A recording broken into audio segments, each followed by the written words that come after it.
I'm good, man. All right. You're recording very early. Yeah, you get some early shocks, you know. And I don't see these. You don't see them? That's when it come after as the march.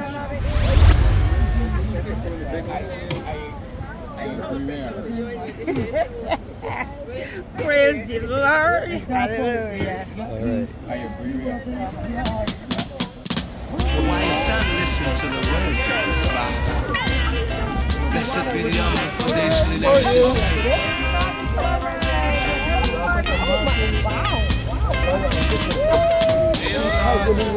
How you doing? All right. Good to see you again. All right. Thank you.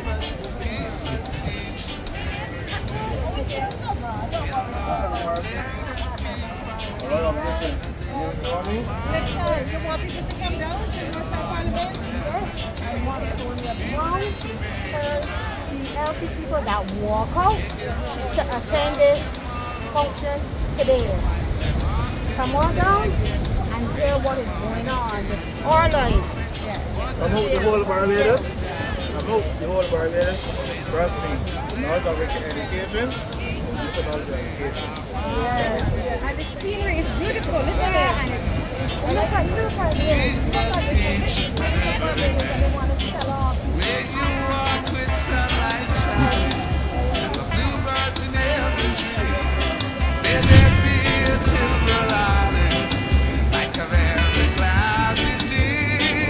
May the Lord have blessed and keep by an eye, and near or far away. May the Lord have blessed and keep us, even if we may be miles away.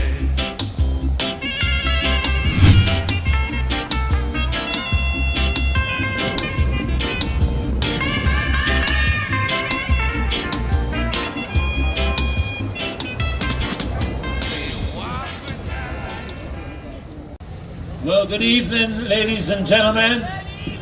Good evening, loyal opposition. Good evening, what you call it again? Coalition of the Righteous. I have to make sure I get the party's name right. Since, well, you know, they say we have a party, so we could as well tell them it's the Coalition of the Righteous. If you're looking for a name, that's the name. But it's the loyal opposition, all right? Good to have all of you here with us this evening. As you can tell, when we tell you something is 5:30, it's 5:30 we start, right? And we want to invoke God's blessing upon what we do. Our national anthem is enshrined in the national anthem regarding our dependency as a nation on God. So I'm going to ask you to stand that we can have a word of prayer. Right after that word of prayer, we're going to have the national anthem. And then right after that, we're going to have Marcia come and give you a word of welcome, some opening remarks. All right? So let's pray. Father, again, we come to you this evening. Our national anthem enshrines you, Lord, as our guide and our provider. You're the one that we look to as a country. Regardless of how we think, how we feel, we depend upon you. You are the one that placed this nation, this island, where you have positioned it in a very strategic place in this world. And we thank you for looking after us over all these 60-some independent years, republic years, over the years that we existed as an island and as a country. And today, Lord, we're looking to you once more to be present with us in this event. Lord, we look to you that there would be a sense of peace, wisdom given. We pray your blessing upon those that are here, those that are coming, that they will come in safety. Lord, those that will be presenting will use their words of wisdom, that integrity, sincerity, and truth will be declared. And so, Lord, we commit this evening session into your hands, declaring your peace, your provision, your protection, and indeed, Lord, we are thankful for the great weather that you have blessed us with. So we commit this evening into your hand, and thank you for the provisions that you will make throughout the evening.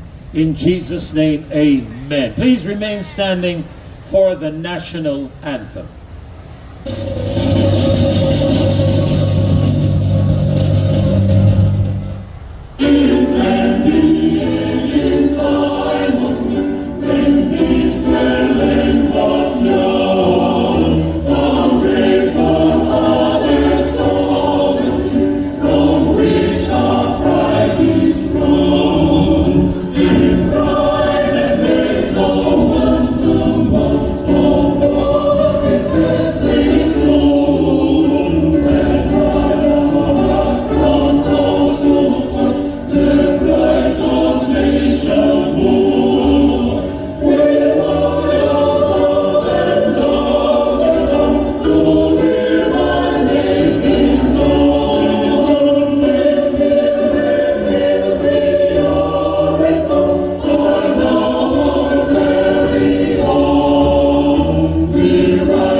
Country a great round of applause. Come on.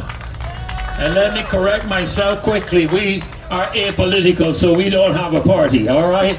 It's just we are known as the Loyal Opposition Coalition of the Righteous, and we certainly are looking forward to a great evening. We have a cadre of great speakers lined up for you tonight, and we're looking forward to a great time with them. I'm going to call on Mrs. Marcia Weeks to come and grant some opening remarks and to welcome you this evening. Make her welcome. Come on. Wow, thank you, Dr. Ferdinand. It's so great to be here this evening and to see all these wonderful people here and those who are watching online. This time, I'm sure they're happy that we're getting the streaming right, and quite a number of them are already logged on watching from their homes. Welcome to everybody here. People are here. It's such a beautiful environment. People are looking at the sea. It's nice and beautiful. The wind. You feel that nice breeze? Listen, we need to tell those in the house, hot in the house, come down, Sometimes you're home in your house, you're so hot. Tell them to come down. This is so beautiful. And you know what is even more beautiful? Some of you, I saw you yesterday. And I get to see your beautiful faces again today. And this is these committed people, the loyal opposition. And when we say the loyal opposition, we're not talking about a party. We're talking about the entire Barbados. It's all of Barbados, all of us. We make up the opposition. So, I once again just want to say thank you all for coming, and whatever you see here, people came early, they decorated. It's us coming together, and when we come here tonight together, it's us working together to rebuild this country. Brick by brick, everybody coming together. Some people came in, they brought the chairs, some people loaned us these beautiful plants, looking quite lovely. We have John here helping with the camera work, and Jonathan, and people are just volunteering, brick upon brick. We were here trying to struggle, how are we going to fix these plants? And somebody who was dressed for the event got up and said, let me help you, I know how to do that. And we both looked at each other and we said, that's how we're going to save our country, right? Can you wave at me? There he is. Yes? And so we are working together brick by brick to build this country. And one of the things that we really want to say tonight is that we will not be silenced. We will not be silenced. We want to send a message loud and clear. Barbadians will not be silenced. We are told that in a couple of days, by the 14th, the plan is that they're planning that they're going to revisit the cybercrime bill. And this evening, did you all listen to Brass Tacks today? How many of you listened to Brass Tacks? You realize they're catching up, right? So we went out first and got all the hits and everything. They beat us up, and now I'm grateful. I want to thank Anthony Green and the entire, all the hosts and those who called in, because they were saying what we're saying for the cybercrime bill. And we are saying to the government, take that back. Because we will not be silenced. So tonight, as we gather in this non-political, non-party, because, Reverend, I'm thinking that a lot of times we don't understand that we can talk about political issues, but we don't have to be partisan. To be political and to be partisan, they're two different things. Politics, we're talking about how the country is governed, right? Governance of the country. Partisan is when you say, listen, I was born this And I'm gonna keep voting that way regardless. Even if my family's suffering, you know, even regardless of what is happening to me, regardless of the corruption, regardless of the lack of accountability, I'm gonna vote that way because that's what I know. Yeah, I'm gonna line up behind the blue. I'm gonna line up behind red. I'm gonna line up behind yellow or purple or whatever it is, regardless.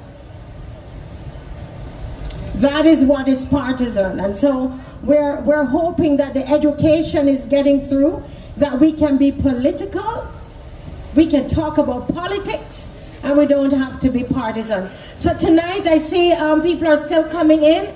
Come right in and find a seat and feel welcome this evening, and let us have a great evening of education, mobilization, agitation, motivation. Okay? God bless you all. We love you. Bye-bye.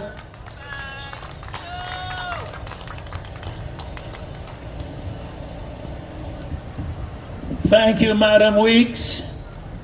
Thank you, Conrad Weeks. That sounds strange, Conrad Weeks.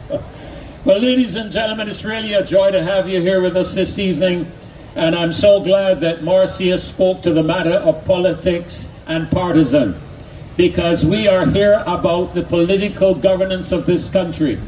We have talked about transparency. We have talked about accountability down through the last several months. I had what I would say an unexpected opportunity to be present at Kensington Oval yesterday, because my grandson wanted to go to cricket and he insisted that I accompanied him and his mom and some of his friends and his sister, and so I went.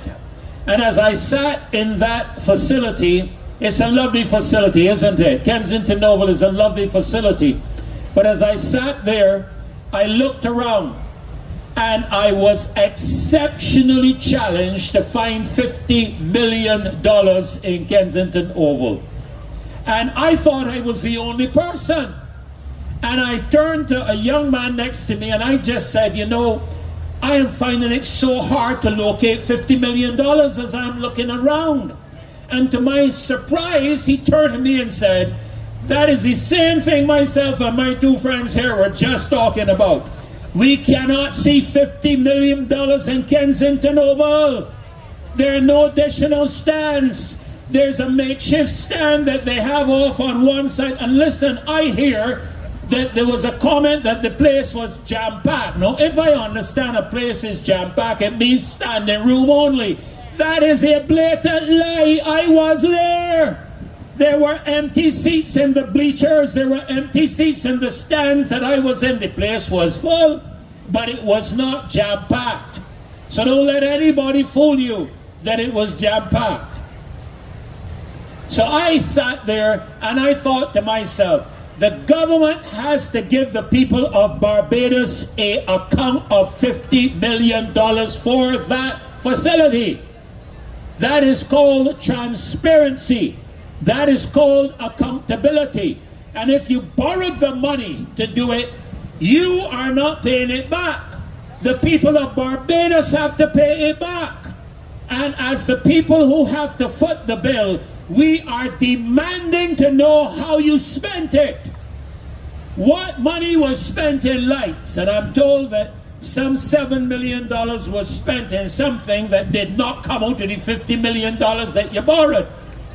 And I'm asking the question, if you spent $50 million, I ought to be able to see it. Folks, that's not $5, that's not $5,000, it's not even $50,000. You know what's $50 million? Huh? You have any idea what we could do with $50 million? And you spent it in a single facility, and there are no brand new stands. There is no, unless you dig up the whole ground and replace the ground, but the ground don't look no different than away to me. I don't know if you spent the $50 million in Australia and England because they played a good match yesterday, but we ought to know If we're gonna have to pay for it, we ought to know what we are paying for. Are you agreeing with me or not? So don't come in 2024 talking rubbish to me as though you do not have a responsibility to give an account to the people. This is not the 1960s. This is not the 1970s. This is not the 1980s. It's not the 1990s. This is 2024, and governance has got to change. And we as the people of Barbados are demanding it. We're not asking, we implore you. And I want the government to consistently remember, if you know me for anything but nothing, you're going to know me because I'm telling the government constantly, we are your employers, you are our employees. And as a result, you must give an account as to how you spend our money. When you stood in the president's home office or wherever it is, house, whatever, you made a commitment to represent the people of this country. You took an oath over the good book. That's a serious act, because the one that good book speaks of doesn't take oaths as a joke. He says it is better you do not make a vow than to make a vow and not keep it. If you don't keep a vow that you make, he says you are a fool. So I am going to leave it for him to assess what the government is. Because if you give a solemn oath, and I think I heard a recording that they played yesterday as we were coming through the city, that if we were given a chance to govern this country, I give you my solemn promise. That word solemn is used regularly in religious sectors when you are standing at an altar committing yourself to somebody else. You all know what I'm talking about? They call that marriage. And you take a solemn oath when you do that. And so when you make that type of a statement, as the people of this country, we are going to hold you to it. And we are going to demand accountability. Well, fortunately for you this evening, I'm just the moderator, and you don't have to hear my voice for the whole evening, thank God. We have a cadre of great speakers. I just received a message. One will be with us shortly. But our first speaker is already here with us, and I'm going to call on Mr. Victor Lewis to come and address you this evening. I want you to make Mr. Lewis feel welcome this evening. Come on, loyal opposition, let us make Mr. Lewis feel welcome and at home in this environment of the loyal opposition. And while he's coming, let me just say that we're going to have a segment in which you will be able to come and speak as well and tell us why you are always tuning in to the Marcy Week show. All right, so we look forward to hearing from you. Good evening, sir. Mr. Victor Lewis. Good evening to everyone. I can't hear you. Good evening, everyone. Beautiful. Now, I still want to congratulate Brother Hussein for taking 5 for 11. That was our representative for the West Indies. Give him a big round of applause. We must be able to commend our cricketers when they perform well. I referred yesterday from Mr. Lynch, who really gave an evaluation of the session. And you know, it is very good when we can see individuals who do not mark their own scripts. But he, of course, in his analysis said that there were some things that needed a bit of tweaking and that he will put in place. He looked at the whole idea of the transportation to and from Kensington, and certainly he felt within himself that that area, those particular areas, needed a bit of adjustment. And we want to commend Brother Lynch for his work in the area of our T20 cricket. Give him also a big round of applause. We must be able to give credit where credit is due. Of course, when you see me here, you know that you will hear something as it relates to my parish, St. Joseph. Sometime over the course of last week, a reporter called, sometime I think Thursday morning or Friday morning, And she wanted to know what is the position with the situation there with George River Bridge. I thought it was a rather interesting question. One question she posed towards me is that, Mr. Lewis, are you going to go and get a new lawyer? Of course, you would have known by now that the lawyer that represented me no longer wishes me to be there, because I joined this particular troop where truth abides. I know that when I come to the Marcia Weeks show, that truth is always spoken. I know when I attended George River with the whole issues there, I saw that truth did not abide. So of course I had to make a choice. Victor, what are you going to do? And you know the result from there, that Mr. Lewis is no longer represented in the courts of Barbados with respect to that. But one thing we know as a people in Barbados, that the head of the Planning and Development Division decided to build walls and to build gates to block the people of Barbados out from George River Gully and from Teacup and Saucer. That is one thing that we know. I don't need a lawyer to tell me that. You don't need a lawyer to tell you that. And of course, we can appreciate that this issue is not yet resolved. It is a matter that was given a decision by Planning and Development, and it is in contention now with the developers. And the developers said to me via WhatsApp that after this is completed, they're coming after me. I don't know why. I would want to say to you, as the loyal opposition, that these are matters that we must take some serious consideration to. I had to say to the report in question, I said, ma'am, I could listen to your voice and hear that you are a Bajan. And of course, if you are a Bajan, what is going on in the area of St. Joseph will also transpire in other places, and this is a matter for the interest of Bajans and not Victor Lewis. The problem that occurred in the area of St. Joseph is not Victor Lewis's problem, but it is a problem for the people of Barbados. We must understand that the people of Barbados, that we have prescriptive rights in the course of this country to pass and repass to George River Gully and to pass and repass to Teacup and Saucer. No one can stop us from doing that. So I want to say to them, I am no lawyer. The leader or the head of Planning and Division, who is the Prime Minister of Barbados, she's the lawyer. The constituency representative of St. Joseph, he is a lawyer. Let them solve that problem. That's not my problem.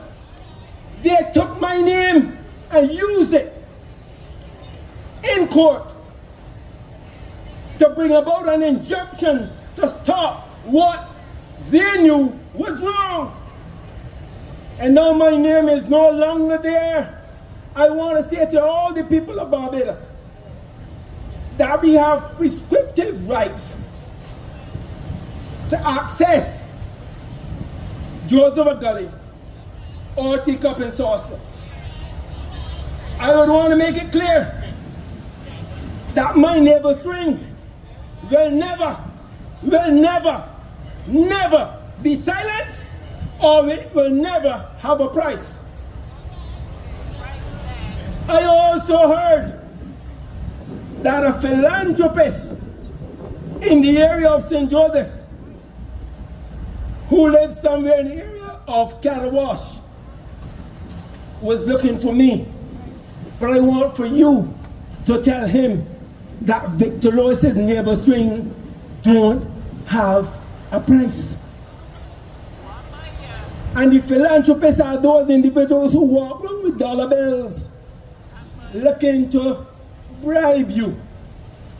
Victor Lois will not be bribed. When it's wrong, it's wrong. And of course we know that that's not the only project in the area of St. Joseph. We have another construction that's going on at the bottom of Cleaver Hill. And I saw there's a relationship between what is occurring there and what is occurring or has occurred in the area of Joes River.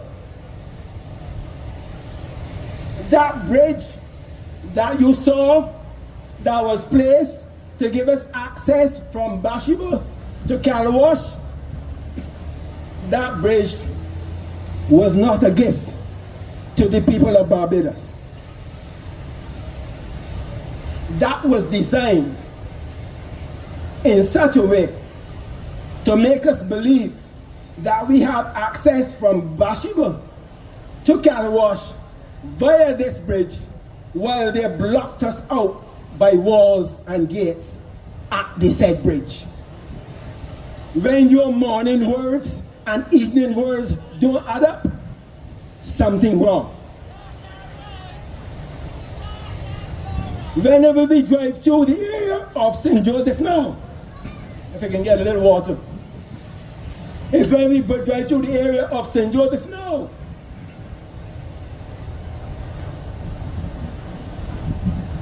we do understand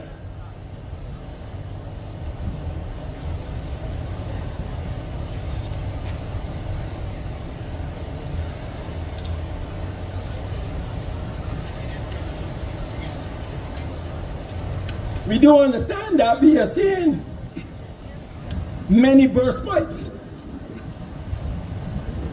deterioration of roads in the parish of St. Joseph because of the big, large trucks that are traversing those areas. I was coming from the beach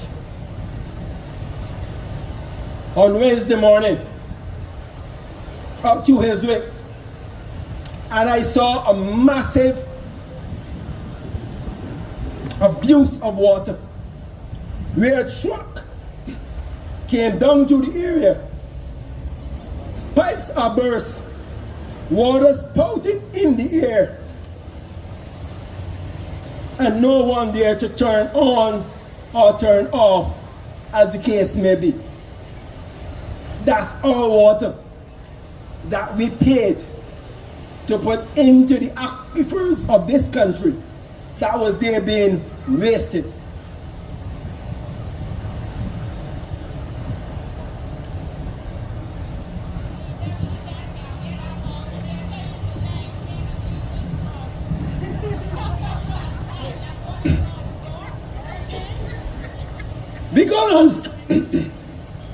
We gotta understand that these are some challenges that we must confront head on. I know that there was an accident in the area of St. Lucie. Thank you, Lord. Thank you, Lord. Thank you, Lord. Gentleman just 58 years old. And the allegations conveyed that there was an individual in question who was seeking to shun a hole in the road. And you know who that hole was caused by? The Barbados Water Authority. Many of them now we have in the area of St. Joseph. When you're climbing Cleaver Hill, you can count about at least 3 areas where there are large holes in the road. At the top of Cleaver Hill, it's an accident waiting to happen. It's only a matter of time. When you're coming through St. Elizabeth Village, you also have some other large holes.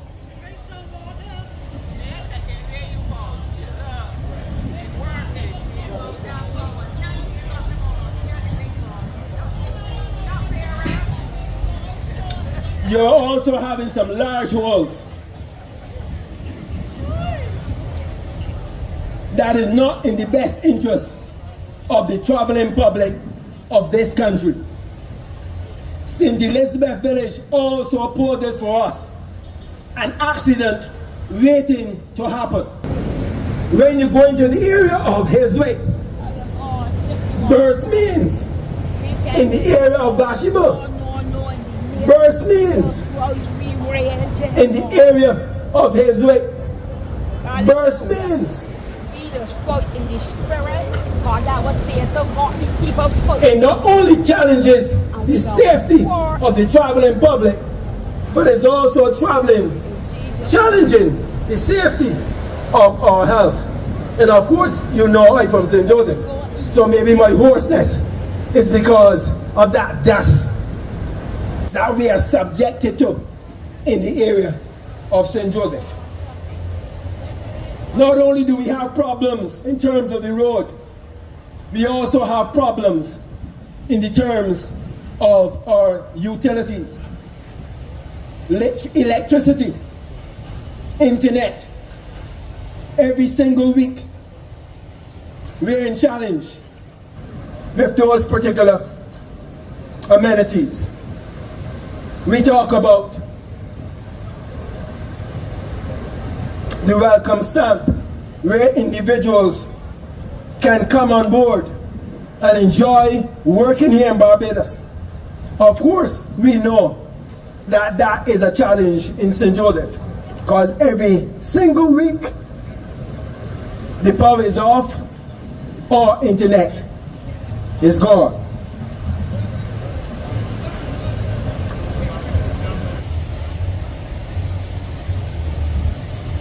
I told Marcia that I wanted to come here today to talk to you concerning training of our children. Within the next 5 minutes, I want to be able to deliver on that. Proverbs 22 verse 5 says to us what? Train up a child in the way it should go. We have a responsibility as a people here in Barbados to train our children in the direction that they ought to go. But one area that I'm very, very concerned about, and I would want to caution you as a people, is that of a visual understanding, where we learn based upon what we see. And that is called a vicarious dimension of learning. Our anthem says to us, the Lord has been the people guide for past 300 years. With him still on the people's side, we have no doubts or fears. God created male and female.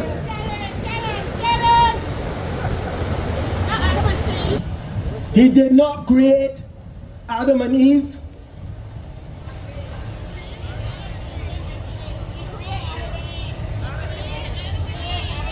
As we know it. And he created, yes, you're on the ball. He created Adam and Eve. And not Adam and Steve. And whenever Eve wants to cleave, she must find a Steve.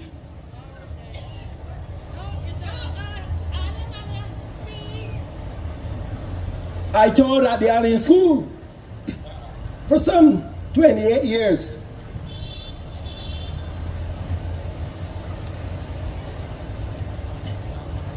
After teaching there, I went on to the United States. And I taught there in high school and middle school. And one day in middle school, this youngster came to me and said, I am transgender. I know that every day I mark the register at in school. I would mark F for females and M for males. I had to say with myself, Victor, what category are you going to put this individual in? That was my question. When I look at what is happening now in Barbados, when I saw what the IDB did in bringing our 11-year-olds to subject them to a questionnaire that seeks to analyze their gender and their sexuality, I have to question myself.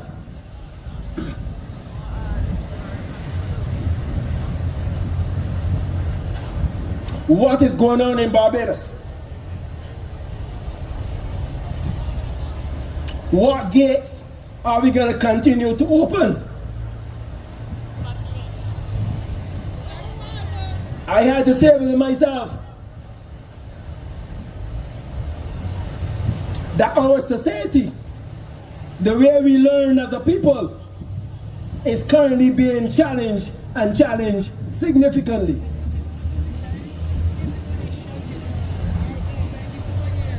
We must understand as a people that any leadership within this country, their moral compass must be transparent and righteous. I know what occurred when there was challenges in Sodom and Gomorrah. What occurred there was that all those individuals who were not righteous, when God removed his presence, they were destroyed. I want to say it to the parents here this evening. Now, as you would realize, I'm having some several challenges with my voice. I want for you to understand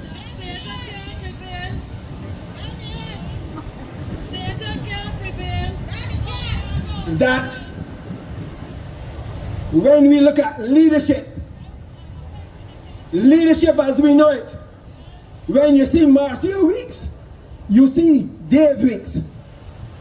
When you see Mr. Weeks, you see Mrs. Weeks. I want for you to understand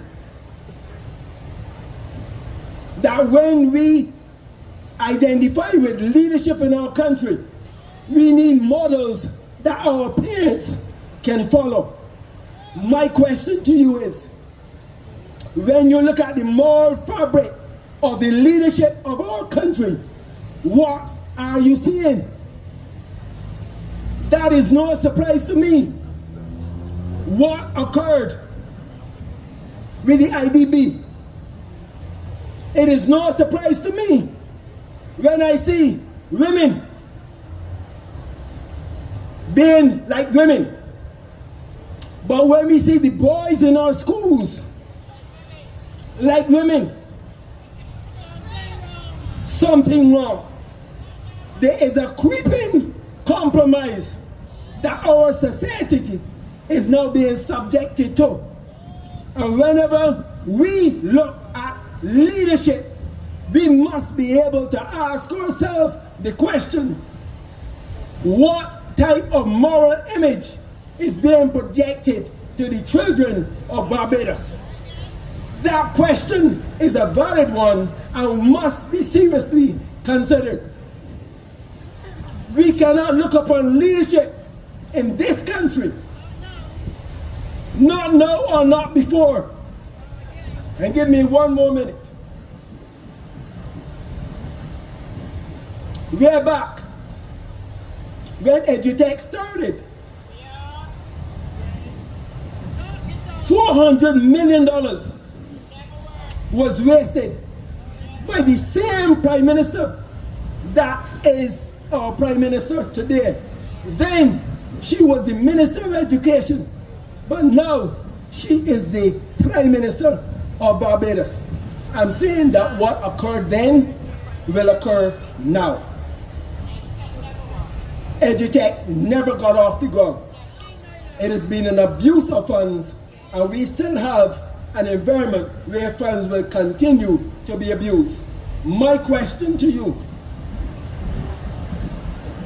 as parents, as mothers and fathers, it is not only the financial dimension of our country that we must pay allegiance to, that we must take some serious consideration to, but we must also consider the moral fabric of our country and to what extent we are being led in the right direction. I thank you very much.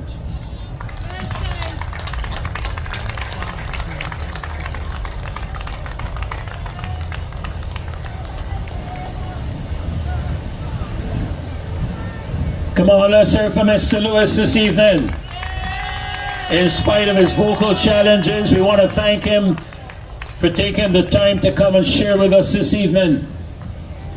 Let me just say, our Attorney General, Mr. Lewis, was elected as the representative for St. Joseph. Is that right? That is his primary responsibility. His secondary responsibility is Attorney General. His primary response, because if he was not elected, he won't be Attorney General, because he won't be in Parliament and he won't be in Cabinet. So his primary responsibility is an elected official of this country. His secondary one is the Attorney General. And I am disappointed that he would take the side of the government in the matter to do with Joes River rather than represent the people who elected him to represent them in Parliament. And I make no apologies for it. I have said on several occasions that we have a government that globetrots around the world representing the former colonial masters of this country. Speaking on European Union platforms, speaking on World Health Organization platforms, speaking on International Monetary Fund platforms, but not speaking on one African platform. There's a reason Africa doesn't have her speak there.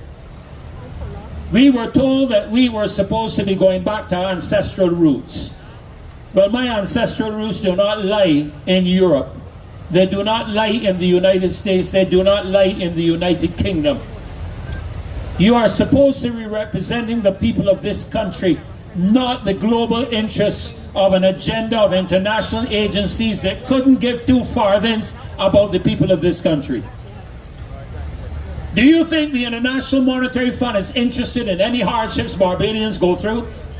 Do you think that they're interested in how much you gonna pay for a tin of sardines at Popular? They couldn't care less. As long as you get what they want done because you're borrowing money from them, that is the only thing they're interested in. Because the good book never lies. The borrower is servant to the lender. And so no wonder we are seeing so many strange things represent themselves in Barbados, including something called a cyber crime bill.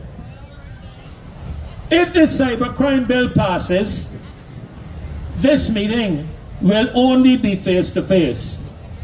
This will not be able to be aired on YouTube, Facebook, or any other social media platform. And we have seen what has happened in countries where a similar type of cyber crime bill has been implemented. And as Mrs. Weeks said this evening, we are not afraid, and we will not be silenced. I think I heard her say yesterday, whether we philosophically agree or not, politically, the voice of the people is the voice of God. So the government better start listening. Because when he talks and you don't listen, he usually acts. And I have said it before and I will say it again.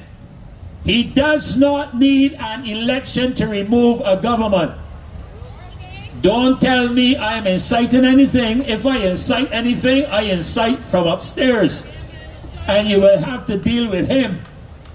You can't deal with me because all I am is an ambassador. I can only tell you what my government's policy is. And his policy is, when the people groan, the wicked rule. And when they rejoice, the righteous rule. So you can determine who is ruling.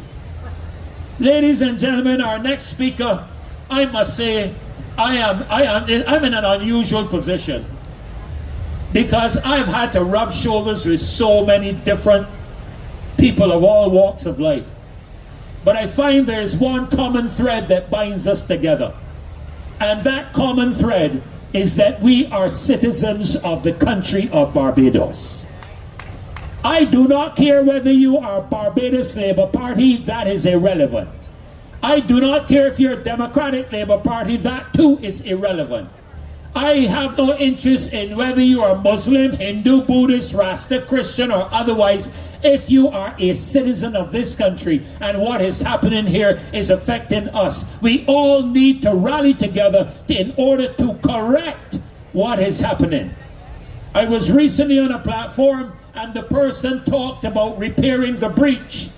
Our sovereignty has been breached from the day our flag was carried into Ghana, Uganda, or wherever it was carried and lured into a hole, whether it went in and stayed or went in and came back out. A sovereign symbol does not touch the ground. This flag cannot be touch the ground when you're lowering it from the flagpole. And as the Prime Minister of this country, you ought to have known that. If we do that, we desecrate, as it were, the sovereign symbol of this country. And as the Prime Minister, the last thing you should have done is allow that flag to go into any hole, especially in Africa, where those people do not take their religion as a joke. And I believe firmly that a lot of Bajans are under a spell that with God's help we are going to break. We are going to break that spell. This ain't not Auntie Mia. My aunts have all died. Not Auntie. All of them. But I'm very glad to have been able to rub shoulders with so many different persons. And our next speaker is one such person. He is president of a charity called the African Heritage Foundation that helps any African grouping. He's a younger elder in the Rastafarian community and a part of the reformation of the cannabis laws. He's advocating for that. And I discovered rather interestingly as well, he's the son of a Christian minister. How many of you all remember Leonard Rock? Many of you remember that, Leonard? And I want to welcome to speak to us this evening the, almost said the Right Honorable, but Mr. Ras Simba. Would you put your hands together, please, and welcome Ras Simba to speak to us this evening. Everybody, we need each other. Everybody, we need to live together. This would make the world a better place, you see.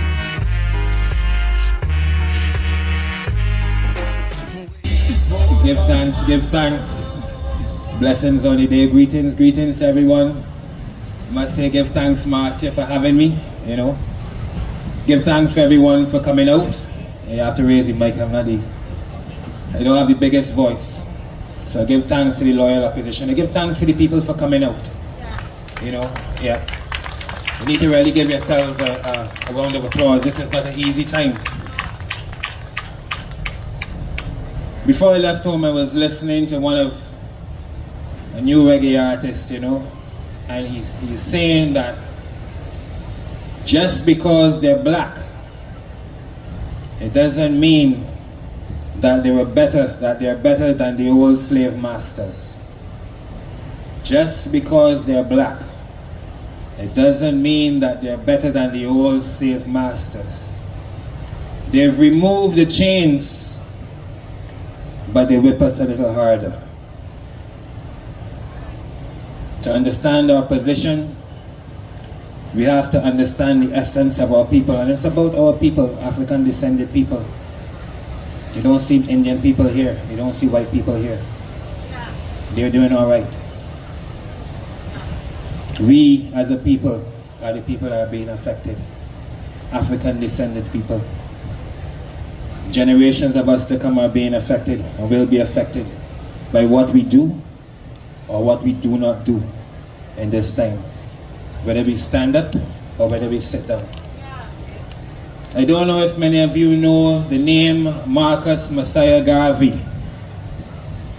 Marcus Garvey said that they gave leadership to our people, and in turn our people made us slaves. And that is the issue that we are facing today. An issue of self-destruction. We are our worst own enemies. From independence till now, I'm not old enough to talk about in the 60s, but certainly from the time I was of age to understand myself, I understood that we have been put in a position of modern slavery. I always say that we operate under the 3 S's. First it was servitude, if you understand the history. And when servitude didn't work, we went into full-blown slavery. When slavery was no longer prudent, it was turned into an industry called service. The service industry.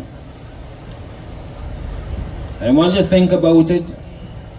How many people of other races do we see doing what we call menial jobs in our main industry, which is the hotel industry?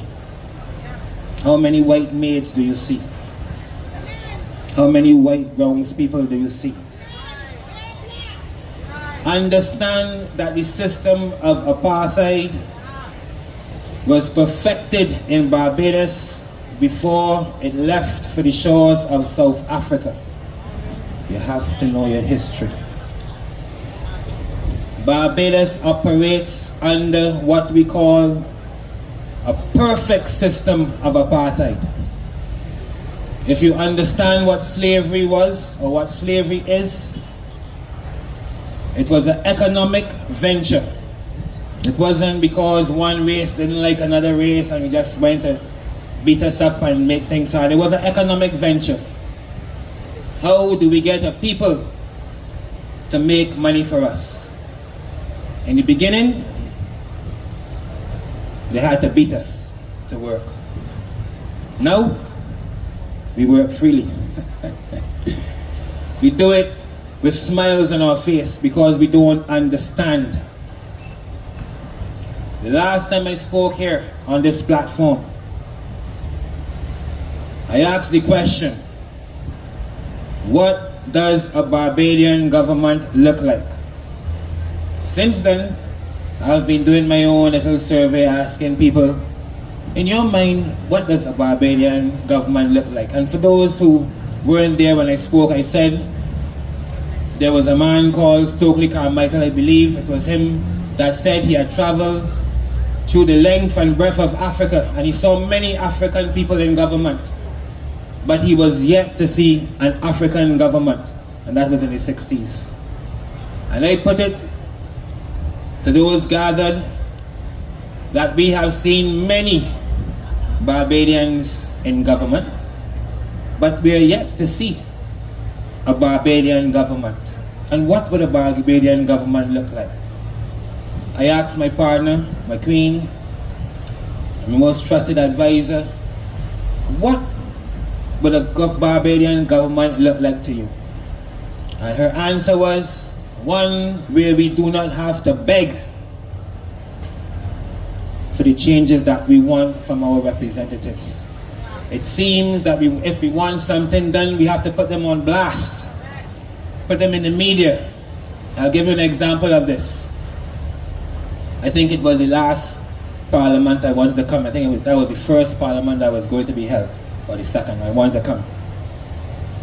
And as I was outside by the gate at my house speaking to a family member, I heard this big crash and dust all over the place.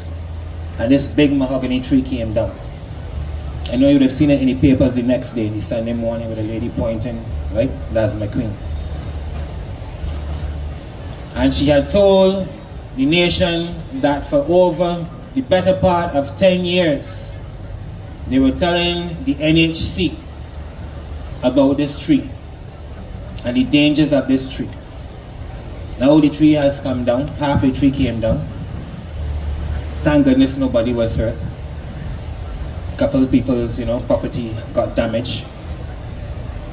But then I listened on the radio to Minister Humphrey. And Minister Humphrey said that we need to take an assessment of all the trees that need to come down. Can you believe it? People now tell you for 10 years we complaining about this thing to a government department, and what you're going to say is that we need to take an assessment of the trees that need to come down. Not of the lack of work and the tardiness, and why was nothing done about this tree. Heads should be rolling, nothing like that. And you know what causes that? A word called nepotism. I let my friends go in, people that support me, and I think whatever they do or whatever they do not do is fine. And that has been the role of the BLP and the DLP back and forth. A Barbadian government is a government that understands that they are representatives of the people and they serve the people. How are you better off than the people when you are serving the people? We don't see poor politicians, but politicians are the first ones to come and say, oh, we're looking at poverty alleviation, and what we need to do is find more jobs, job creation. And every time I hear that, my skin crawls. Because I said most people that I know, most poor people that I know have jobs. I work very hard, sometimes 2 or 3 jobs. So finding a job could not be the answer to poverty alleviation. Common sense could tell you that. I have seen my grandmother work her whole life and there is a poor woman. She worked in Harrison's, for those who can remember what Harrison's was. So I'm saying that there needs to be a better way. A Barbadian government needs vision.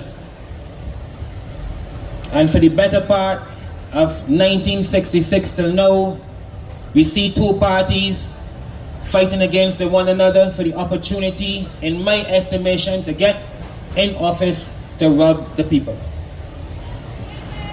That is all I see happening. From one to the next. The BLP and the DLP are one government, don't fool yourself. And the only thing that they have produced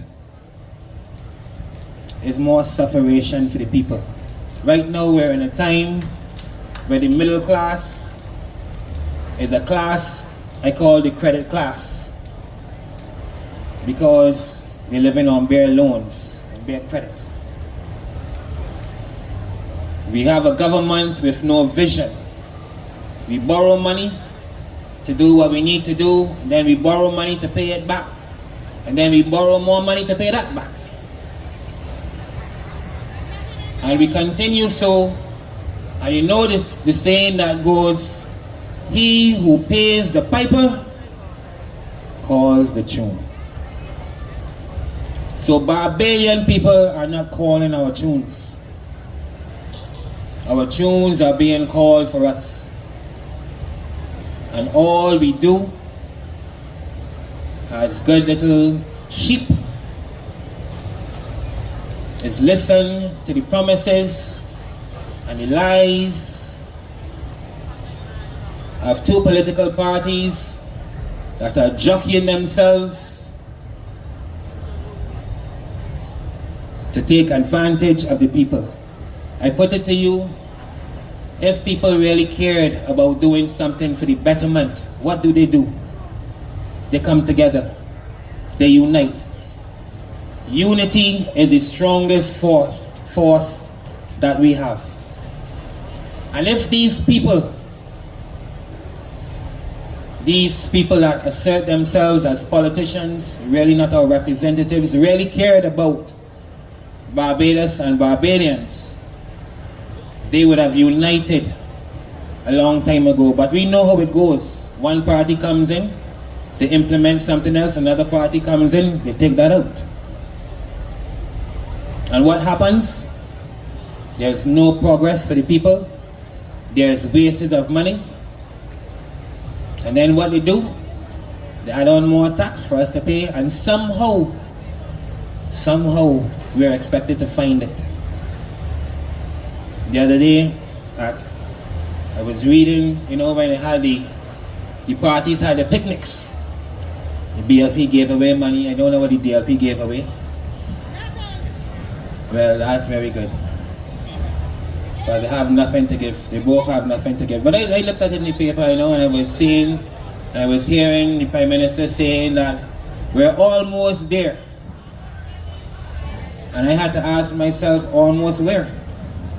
Where are we actually going? Where is our destination? And if we almost close to our destination, and this is the state of the people, it seems like hell is where we're heading. It seems like hell is where we're heading. We have a situation where both governments have paid lip service, and you heard Mr. Lynch talk about EduTech, and then talk about the recent failures of our education department, our education, the ministry. And we have a case, you've spoken about it here, about the illiteracy in Barbados. The non-functioning illiterate and the functioning illiterate. Because I want you to know that they are the functioning illiterate. People that can read and write, and are just as stupid as people that can't read and write. And I want to say that people that can't read and write are not necessarily stupid. I want to take that back. But I'm saying that they are not informed, and they do not take the time to inform themselves to deal with the issues. Look at how we are here now. Believe you me, if we had some little entertainment and alcohol given away and things, we would see more people. That all food, and that shows you the state, the mindset of our people, and that is directly linked to a lack of governance, a lack of good, positive government by both the BLP and the DLP. So I ask again, think about it. What would a Barbadian government look like? A true Barbadian government. Now we have a system. We've gone into being a republic with colonial mechanisms.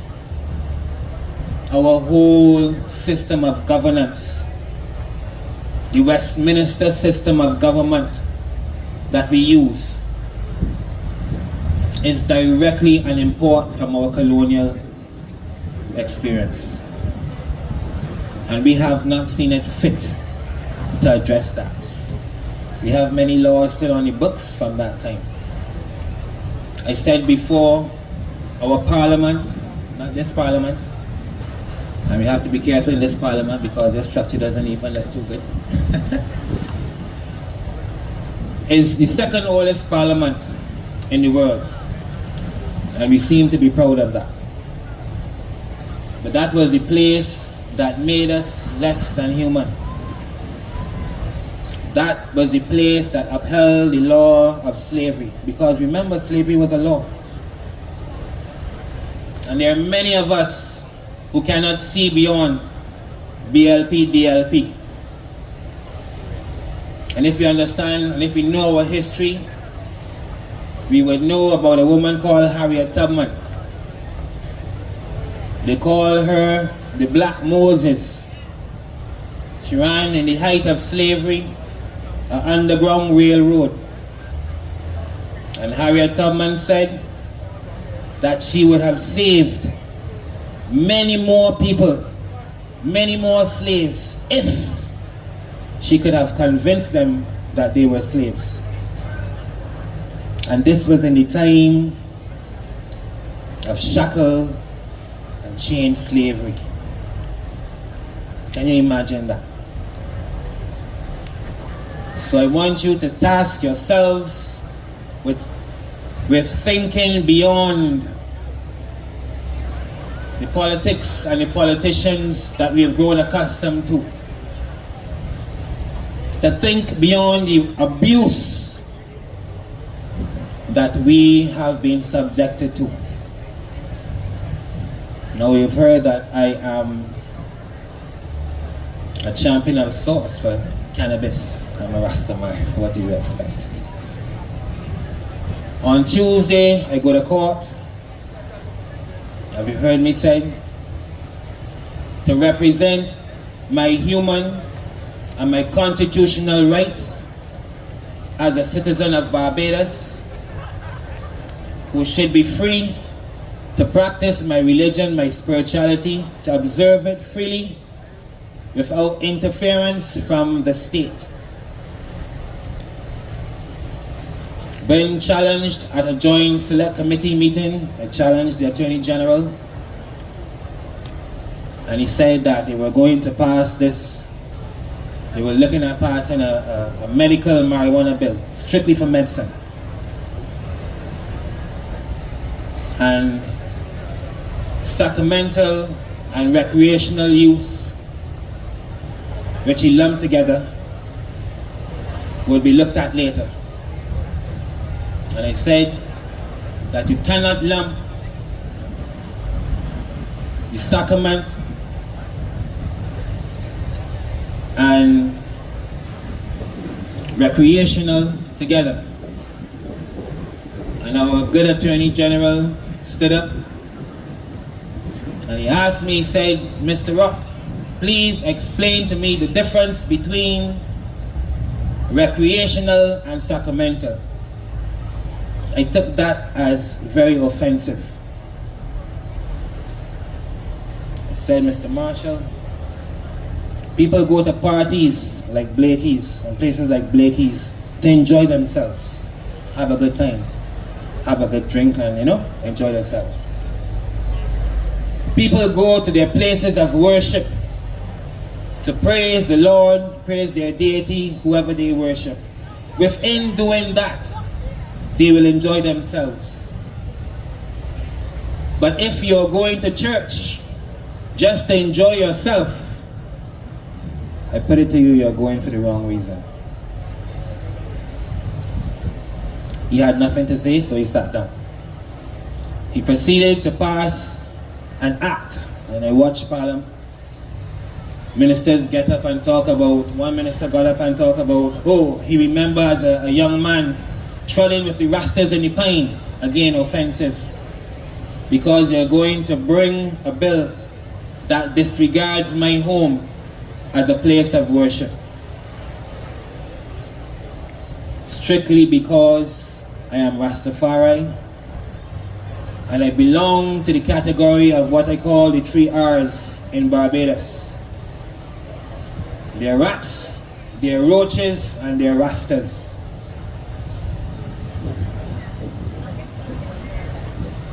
Very serious. And while we have seemingly made great strides to integrate those on the fringes of our society like myself, we've gone really nowhere. We've really gone nowhere. And on Tuesday, I go, after 4 years of going to court, I shall finally have my day in court, where I'm going to stand up against 3 Queen's Counsels and another magistrate. The government has brought 4 of the big dogs for me. You gotta bring enough dogs for one lane. But on Tuesday, I'll be there representing my community. And I've told you before, more than that, I'm representing our constitutional rights and our right to have our constitutional and human rights respected.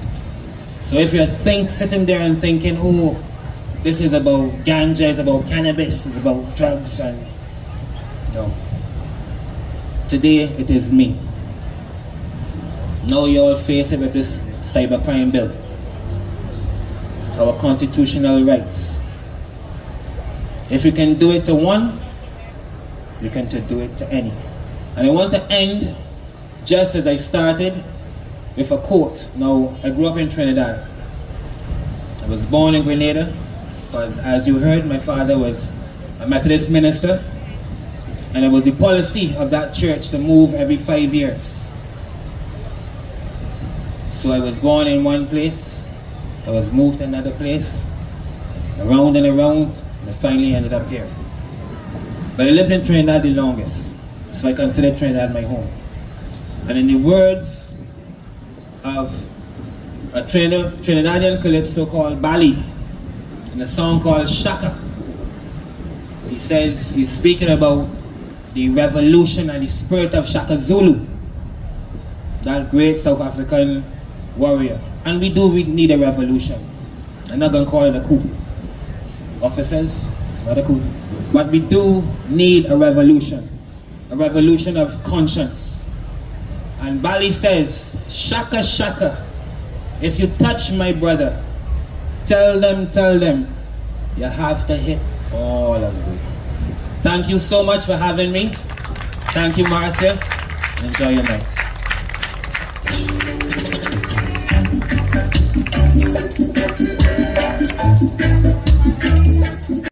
Thank you, my brother. Can we hear it, please? Put your hands together for Ras Simba. Come on. Thank you so much, sir, for sharing with us tonight. We're all Barbadians, eh? Oh, I said we are all Barbadians. No labor rights, no Dems, Barbadians. We became a republic when it was again there in 22. But we still running by a colonial government.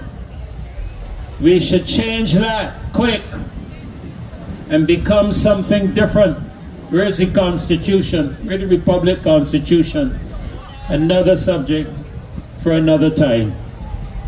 Ladies and gentlemen, this is the time where we give you the opportunity to come and share your thoughts. We are members of the loyal opposition, and it is a gathering of all of us. And we know there are things you have to say as well, and we welcome you, hearing from you, even on the show. You know, I don't know how many of you realize it, but even when I am not on the show, I am monitoring all that chat. Boy, and I got a lot of chat lists come down through that show. All right? And here's your chance to be able to actually physically articulate your chat. So if you will wish to do that, just come right forward. Marcia is here waiting on you. If you come forward for no other reason than to meet her, come forward quick and move fast so that she can bring you up and we can hear from you this evening. So come on, let's hear from the people. Let's hear from the people. It is said the people, the voice of the people is what? The voice of the people is what? The voice of the people is what? So let's hear the voice of God this evening, all right? So make your way to Marcia, and she will just bring you on up, direct you up, and we hear from you. Come on. And just give us your first name. We don't want to expose you too much, so just your first name, because we don't want them making a list, checking it twice. Blessed good night to all. My name is Paul.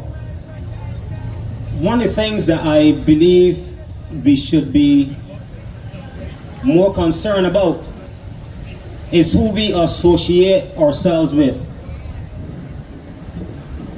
One person, a leader, said to another leader, using the term despot. I checked the meaning of despot, and it speaks of some person who is a tyrant. Now, or dictator. Now, they have knowledge of that person, not me. So I am telling you that that person said to that person that they are a despot, a tyrant. Now, there's a word that I saw in the scriptures, Romans 1:28. And it speaks of being a reprobate. And a reprobate means an unprincipled person. And I'm saying to us tonight that we have to be careful of who we associate ourselves with. You know what it means to have a principle and then being unprincipled? For instance, having a principle. Imagine having a gathering like this or planning a gathering like this, and without any coercement, the organizer tells the donors how the money was spent in detail.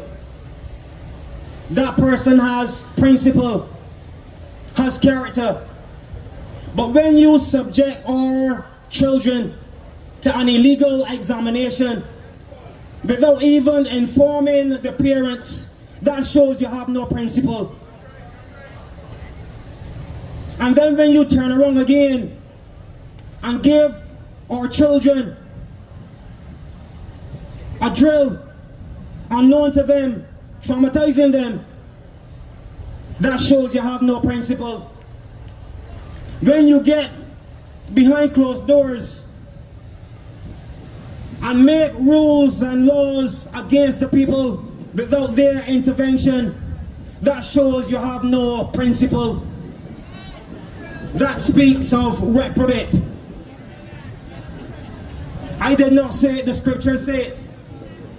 So if you have any quarrel with me, talk to the scriptures. Talk to God. In closing, I just want us to remember, don't get tied up with numbers. You may be thinking that the majority is 29-1. But when the 29 get together and make their own plans, and the majority change the plans, you would know who the majority is. We no longer have to deal with the IDs because the majority spoke. Do not get tied up with numbers. Thank you very much.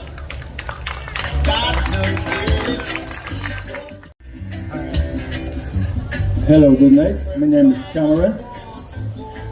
What I want to say, right?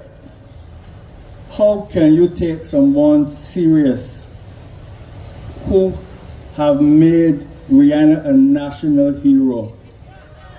Tell me something. You all know who Rihanna really is, though? How Rihanna could be a national hero of Barbados? Tell me. Huh? I can't believe that people accept that. That's unacceptable. And what I'm saying to you right now, I want Ralph Thorne, if he become successful in any election in Barbados, I want you to rescind that, take it out. Rihanna is not my national hero. Yeah? You all saw her on Facebook about 2 weeks ago, half naked, and that's a Barbados national hero. And what we need to do is to check our health system.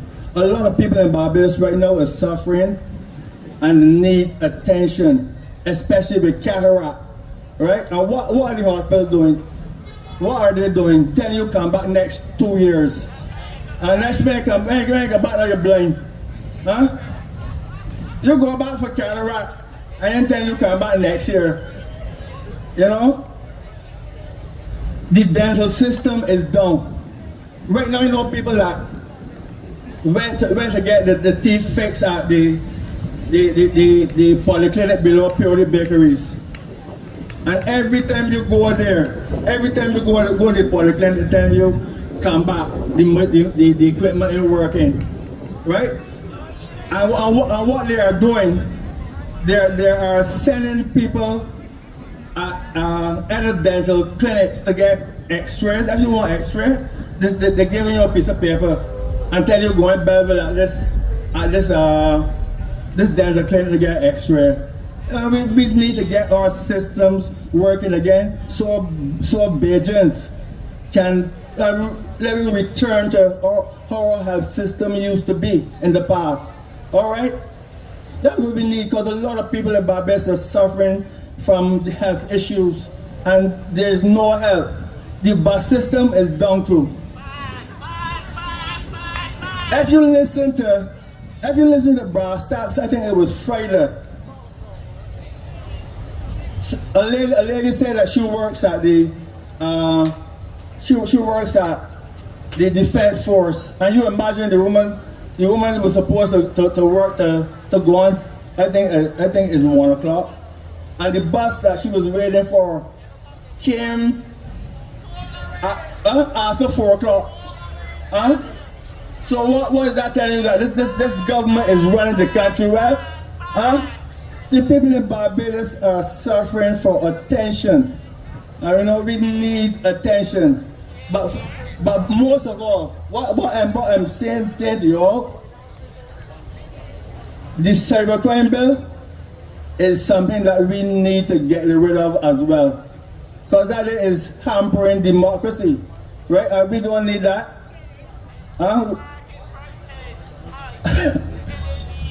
Right, that's what we need. All right, thank you. Ladies and gentlemen, we've come here this evening as the Roadside Parliament of the loyal opposition of Barbados. We are grateful that we now have an official opposition in the House of Assembly. We are grateful that Mr. Thorne has stepped forward to restore the level of democracy within our parliament and the governance of our country. He speaks our language. He says what we say. He agrees with what we are saying. And we are grateful that the people of Barbados now have a voice in the House of Assembly. But I'm happy to tell you this evening that voices of the people are not just in the House of Assembly, but they are out here in the People's Parliament. Your voices and the voices that still represent this country. Our next speaker was leader of one of the political opposition parties of Barbados that I ran with and for in 2022. Anybody who knows anything about my history would tell you something has to be very, very wrong for me to change sides.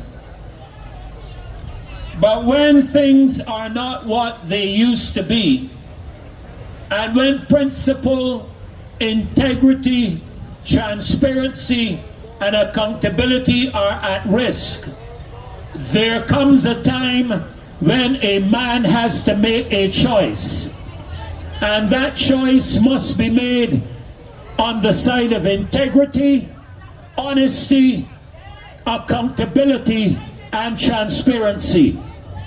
And that is what the people of this country have chosen to do, and is represented here this evening in this Roadside Parliament.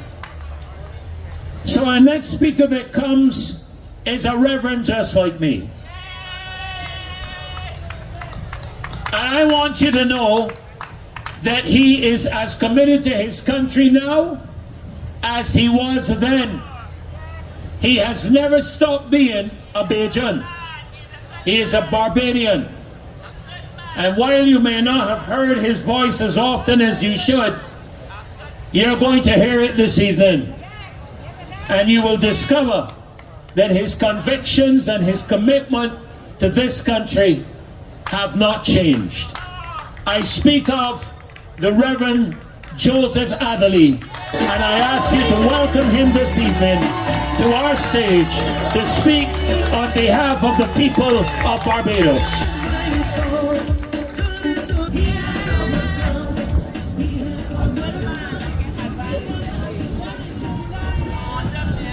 I like that music.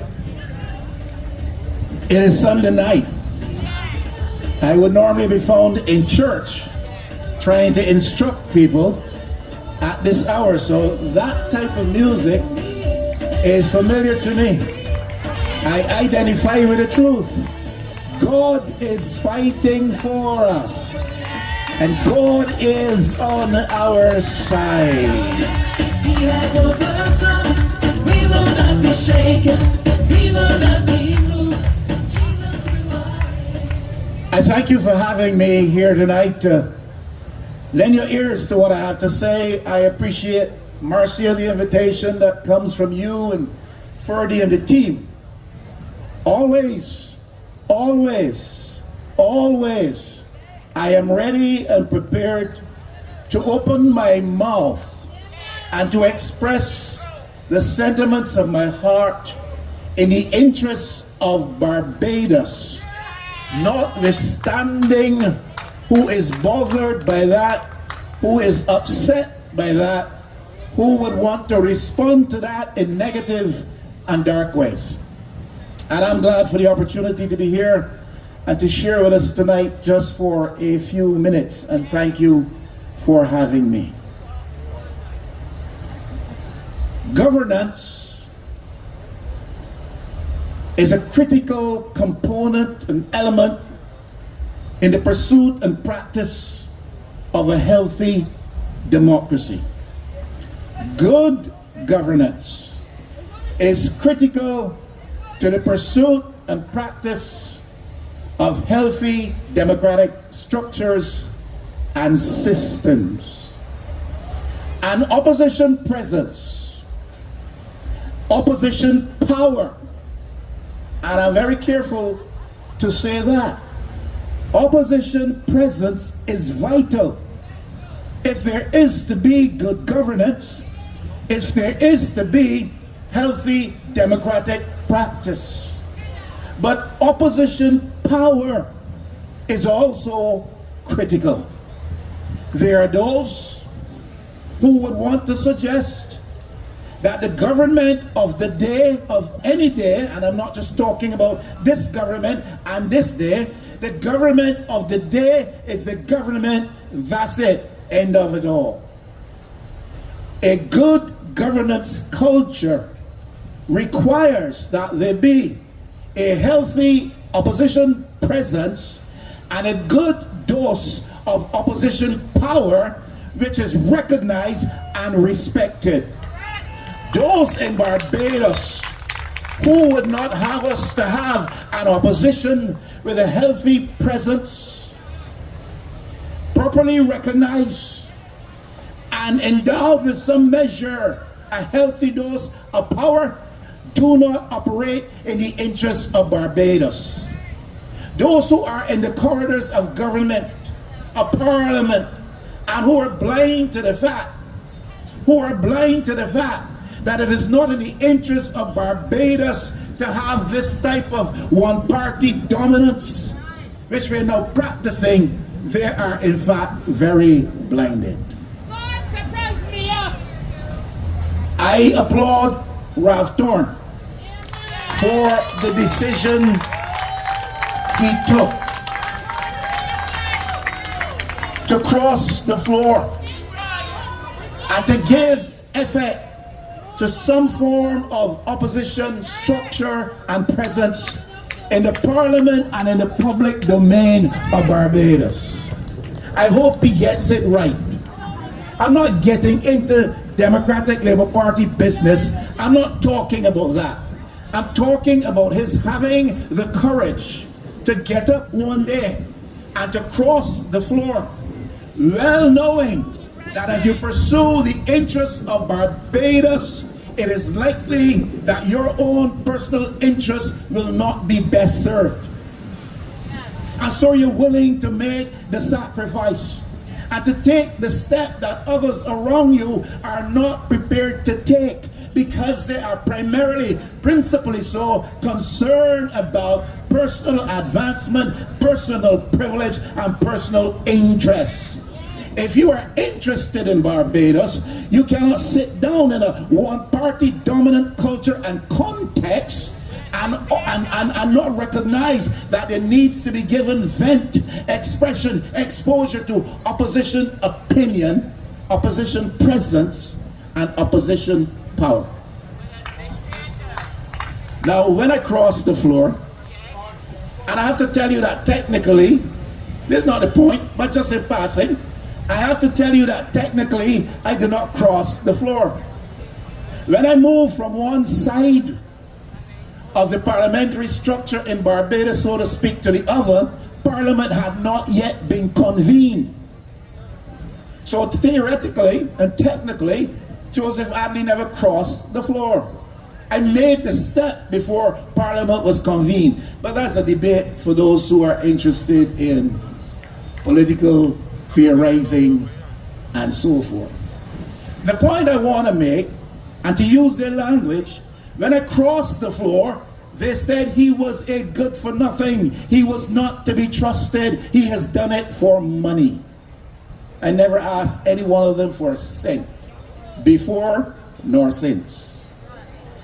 And this is what they said, and some Barbadians believe that. And I have to tell you that I meet many of them now on a daily basis who shout me out and who come up to me and say, now I understand why you did what you did. Tell me if this sounds to you like a man who is motivated by money. Do you know that if I took my position on the backbench of the then parliamentary system under the label of the Barbados Labour Party, so to speak, I would have been given a parliamentary salary? Do you know that if I had taken that parliamentary salary, I would still have been able to work at a job? A minister can't or shouldn't, but a backbencher can. And do you know if I had taken the job and taken the parliamentary salary at the same time, what I would have been earning as income would have exceeded what they were paying to the leader of the opposition? I would have to be foolish if I were pursuing money to take that option and sit as leader of the opposition with the meager remuneration, and oftentimes had to pull my own pocket to meet the needs of the opposition office in Barbados. Because that's something that needs to be examined. Tell me if that sounds to you like a man that's motivated by a desire for money. I have always worked in my entire life. I have been leading a church for a few decades. And even when I was in Parliament, I continued to do that on a daily and weekly basis. And I've always said to the church, I do not want a cent in salary. There are a few church members here and they ask them. I have never accepted a cent in salary from the church for all of these decades. Some of you may not know, but I also head our church in the region, and I've been doing that for about 12 years now. And they voted me back all the time. And that position provides for an allowance for the regional bishop, the regional head, and I've never taken a cent. Never asked them to give it to me, because I've always worked. My wife has always worked, and I felt that we did not have to depend upon the pockets of poor people to survive. And so I didn't take a cent. I lead a church which does not take a cent for any service it offers to the public. So when they come for their weddings and they ask me, Pastor, what do we have to pay? Oh, we don't charge people. When they come for the funerals and how much do we have to pay for the services of the church? No, we don't charge for that. We've never charged a cent. And there are one or two of them who have been critical of me and pushing this view that he did what he did for money, who have come to our church and benefited from our services, and Joseph Atherley never charged them a cent. A song to like a man that is interested in money, motivated by money. But I said that to say this. I hope Ralph Thorne can get it right in the interest of Barbados. And that is not a statement with reference to anything that is happening in the Democratic Labour Party. I am talking about the institution of the leader of the opposition.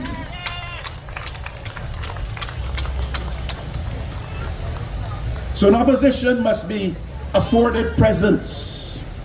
I believe an opposition must be afforded power to do the job that it has to do in the interest of healthy democratic development in places like Barbados. Good government, good governance is critical to healthy democratic practice. Let's look at a few things very briefly. If we are to sustain a climate of social calm in Barbados, good governance is critical, and part of that good government or good governance is the opposition, is the acceptance, acknowledgement, the embrace even of opposition position, opposition sentiment. Barbados has gone through in the past, historically, periods of time when there was struggle, and that struggle has led to violence. Those who would want to suggest that those voices which are raised in opposition to any policy of government which is thought not to be in the wider interest of Barbadians, that those voices must be silenced, that opposition presence must be shut aside, that their activities must be frustrated, that their leaders must be persecuted or threatened, do not operate in the interest of Barbados. If we are to see social calm maintained, exercises like this must not only be properly, fully allowed, they must be supported by all who operate in the interest of Barbados. We have a problem with some deterioration in the social fabric, principally because of crime and drugs and gang activity. And it makes us uncomfortable. We don't feel safe even in our own homes. That represents a social deterioration of the climate in Barbados in recent years. And I'm suggesting that if we do not appreciate that it is in the interest of our country to allow, and even if we do not think that we ought to encourage it, we certainly should do nothing to frustrate it, to put impediments in the way. But an opposition voice, an opposition presence must be permitted. And opposition power has to be accommodated if Barbados is to be the country which I hope we all would like to see it be. We can't stifle opinions. We cannot bring legislation that will force people to back away from making their voice and message known through social media. And I'm not saying that we should be wild about what we do in terms of what we say about others.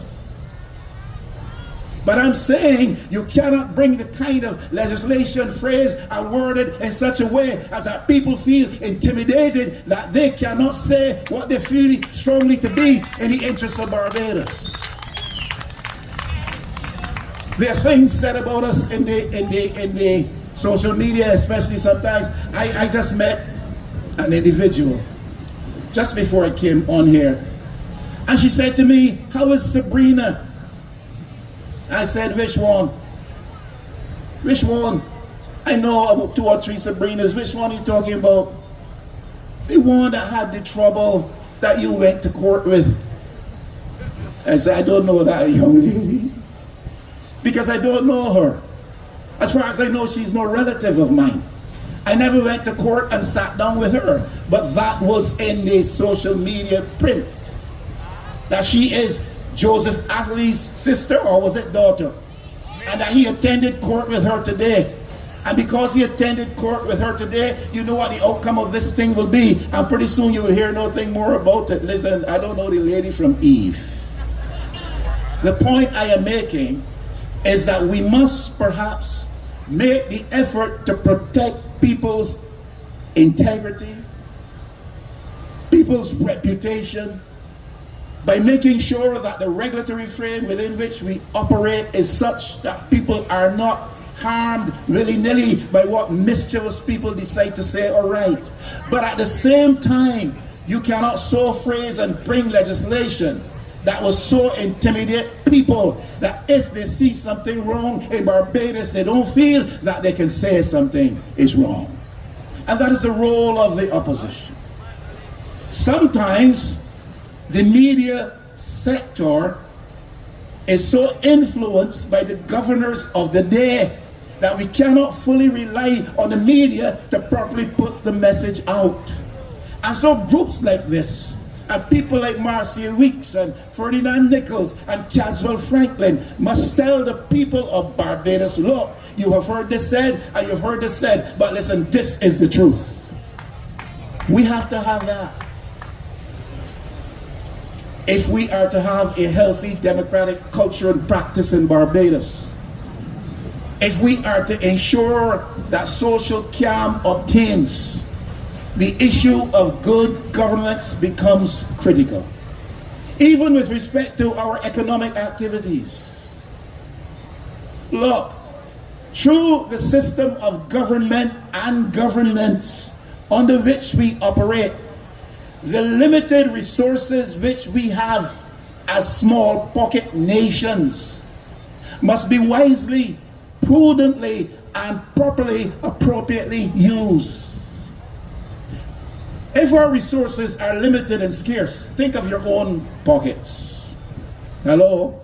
If your pockets are fragile or frail, if your pockets find themselves subject to weakness, you can't do this for everybody, you can't do that for everybody.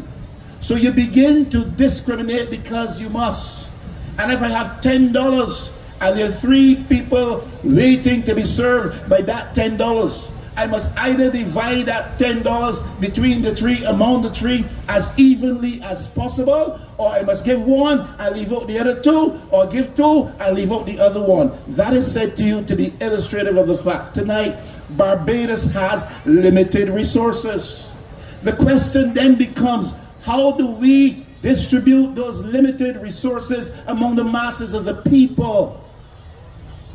In a healthy democracy, with healthy systems of governance, it helps us to better get the task done of distributing scarce resources to the majority of people in Barbados. If we don't, what obtains in Barbados tonight, what has obtained traditionally and historically in Barbados, will continue to obtain. And that is that select interests will benefit select interests, the chosen few, whether they are in the business and financial sector, whether they are political party supporters.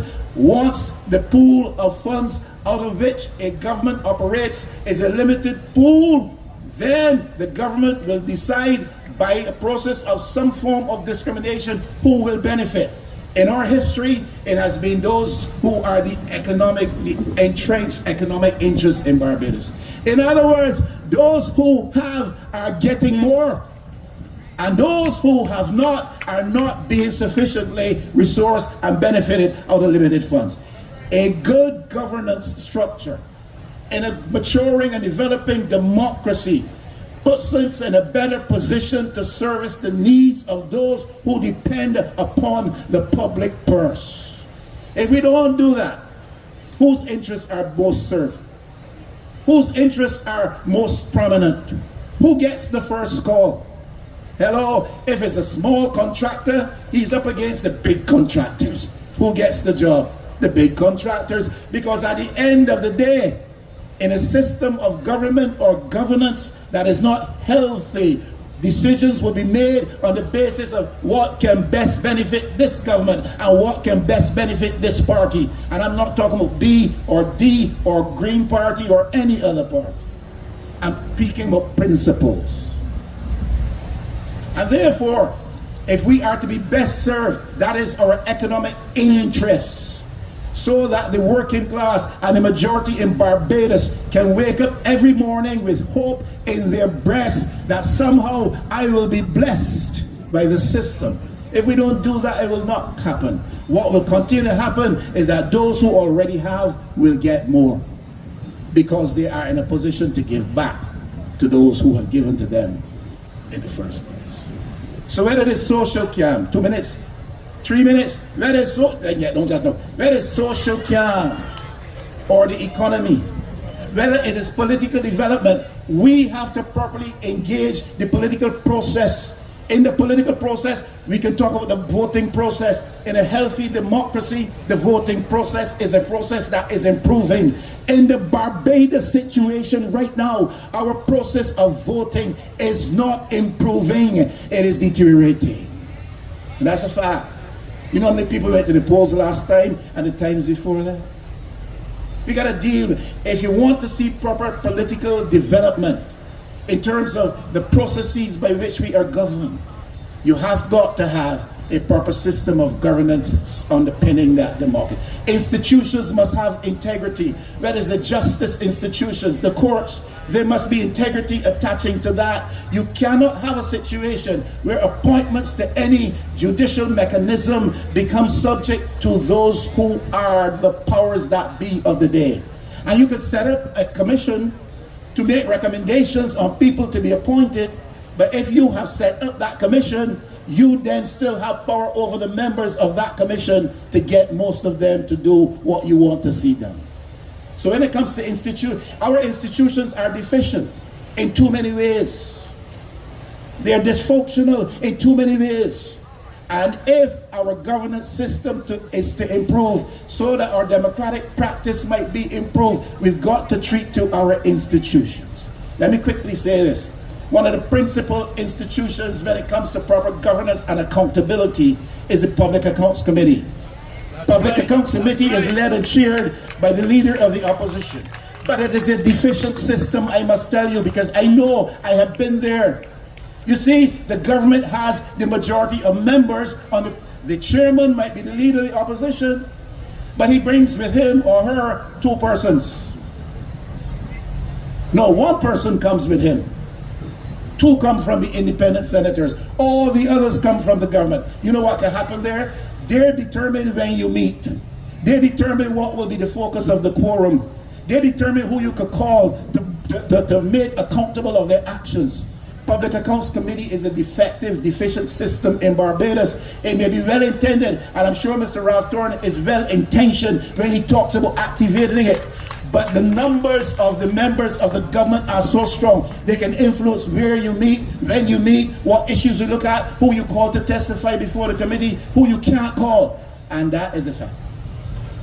And we've got to address deficiency and defects in our institutional system if our governance structure is to be improved and our system of governance improved.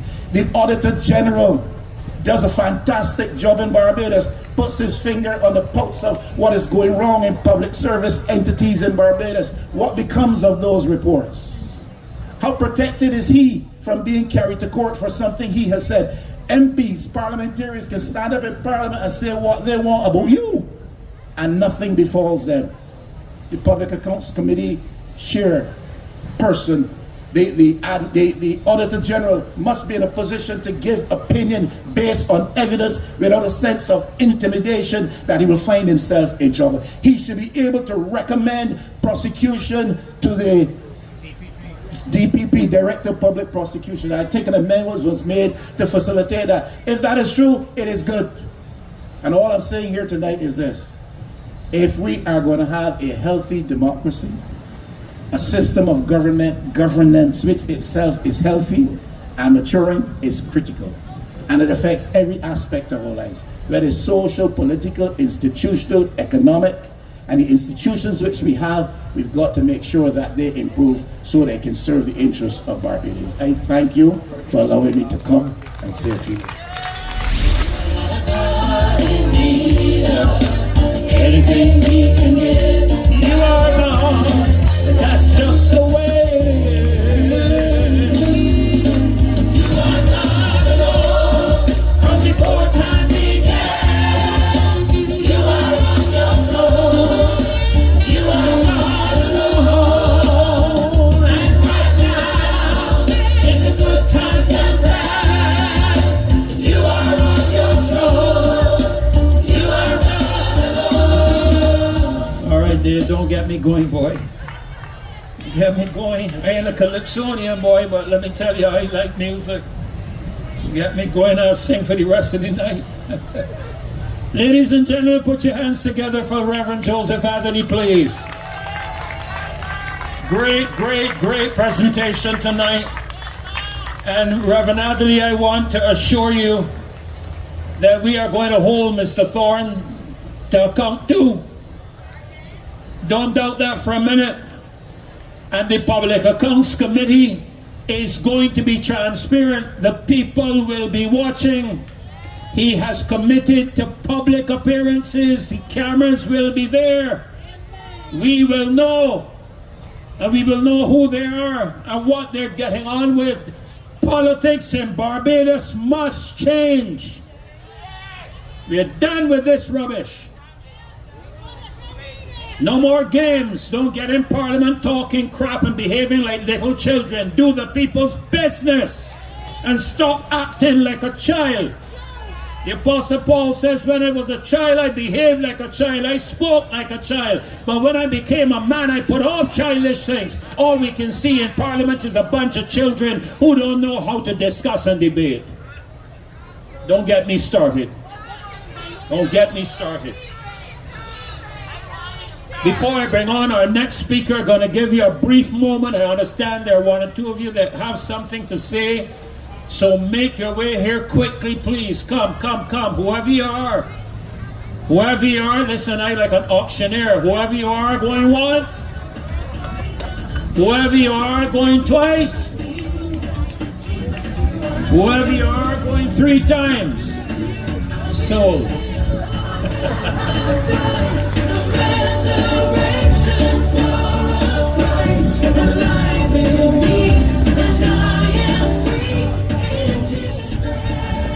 Good night to all.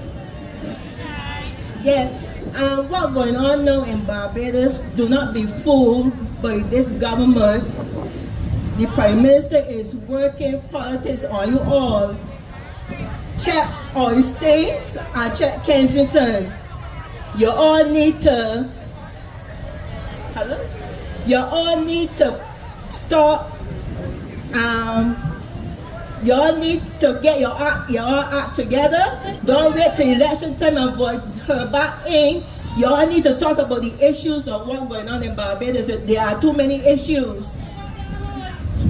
First of all, this Kimar Island airline.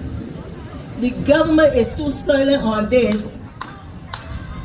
We the taxpayers of Barbados need to know how much money is being paid in that airline for those empty seats. Yes, she's keeping silent on that, and nobody's not telling us nothing about it. But we need to know what is going on with that Cayman airline flight.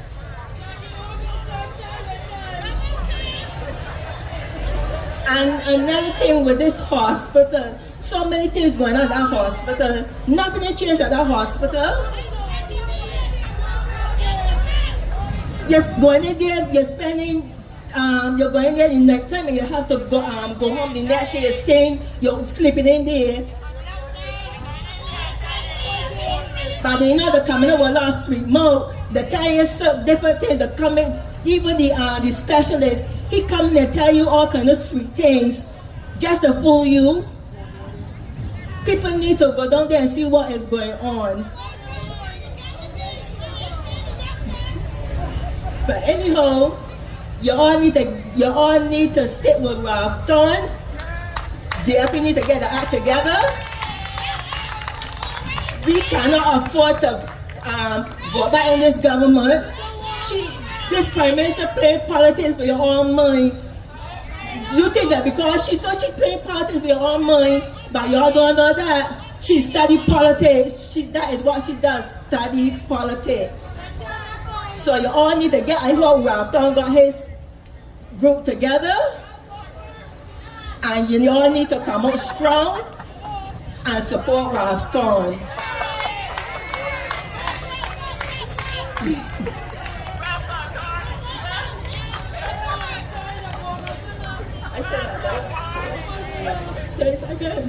Anyhow, do not be blind with this government. Do not play blind with this government. There is too many issues in Barbados. And some people like them, I mean, you're going on the way you're talking, but you know, got some people still taking up for the government. To tell you the truth, I be saying like, then them is get some kind of money, they pockets full of cash, but not my empty. So we need to be strong. We need to come together, stand up and fight. We can't go back and they say again. We are being fooled. The minister don't care about us. I do not see the minister in my constituency. A lot of them hiding. You ain't saying they're coming out now. I ain't no election is in the ear, but yet a few of them coming out talking now. I spoke about Bridgetown.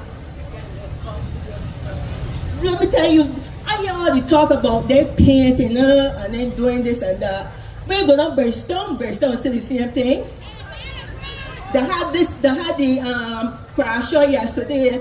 That was poor. I went up there and said for myself, it was poor. Don't mind them, they come by the way, it was good on this thing. I went and see for myself, it was poor. Only thing that was playing was the music. A big loud speaker playing music, and no customers to buy things. Alright, thank you. Have a good night. Bye. Y'all want to know who that lady really is? Y'all want to know who that lady really is? Well, I am a little undecided. Listen, in a few moments, we're going to have a wonderful young gentleman come to speak to us. But I like to create trouble. I decided that I was going to look up some facts really quick.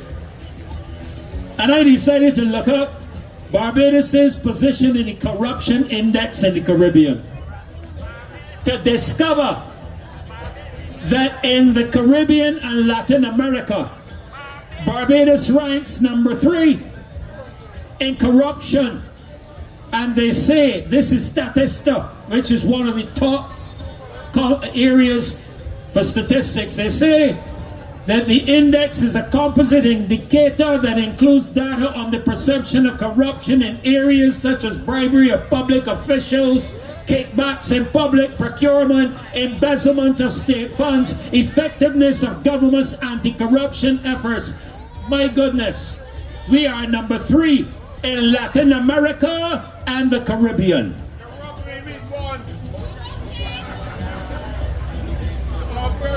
Hear me? Let me tell you something. Course correction. When an aircraft is veering off course, the pilot is supposed to pull it back onto line.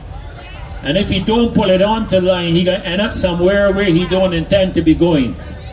And if this government doesn't know how to course correct, please relinquish the pilot's seat and allow others who know how to course correct to guide the aircraft to a safe arrival.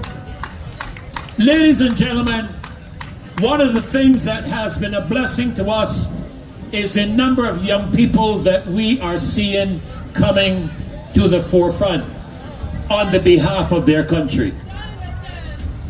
And this speaker that follows now is one of those young men.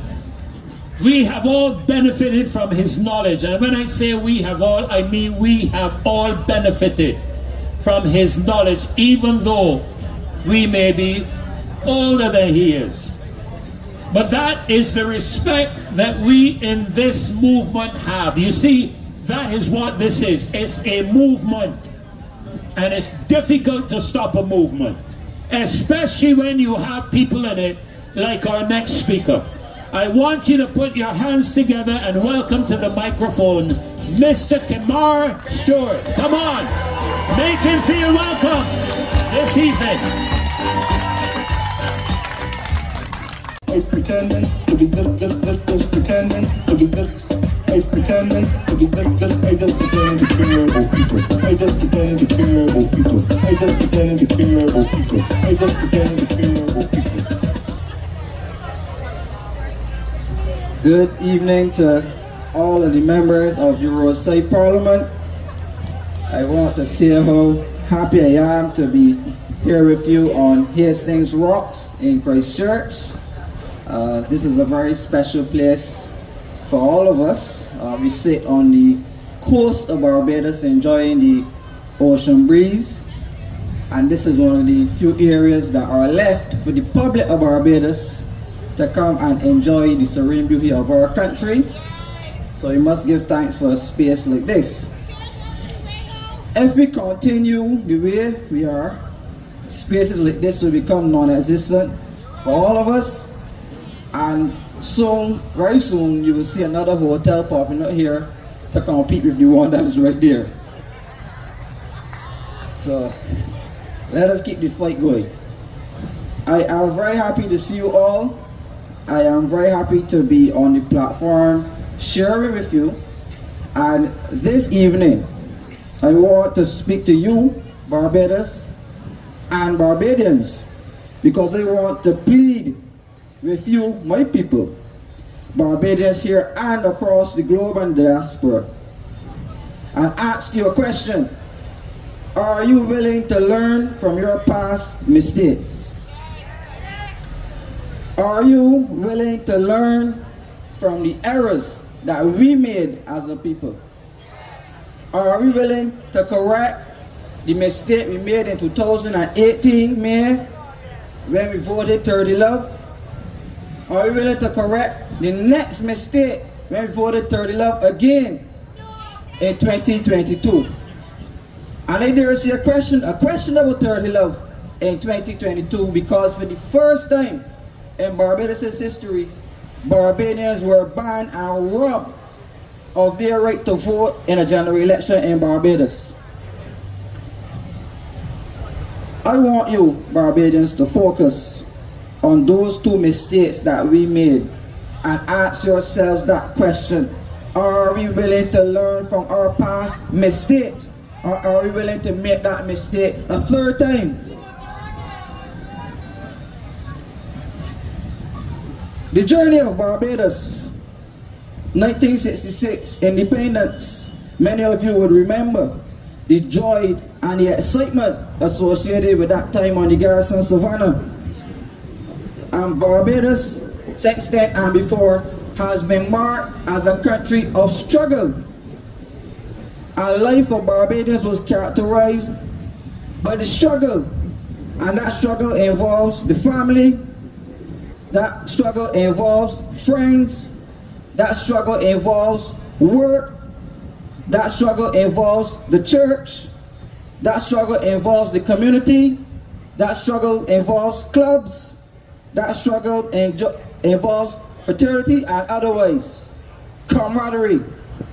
And we built the Barbadian society on the fact that we all struggled, with the exception of the few.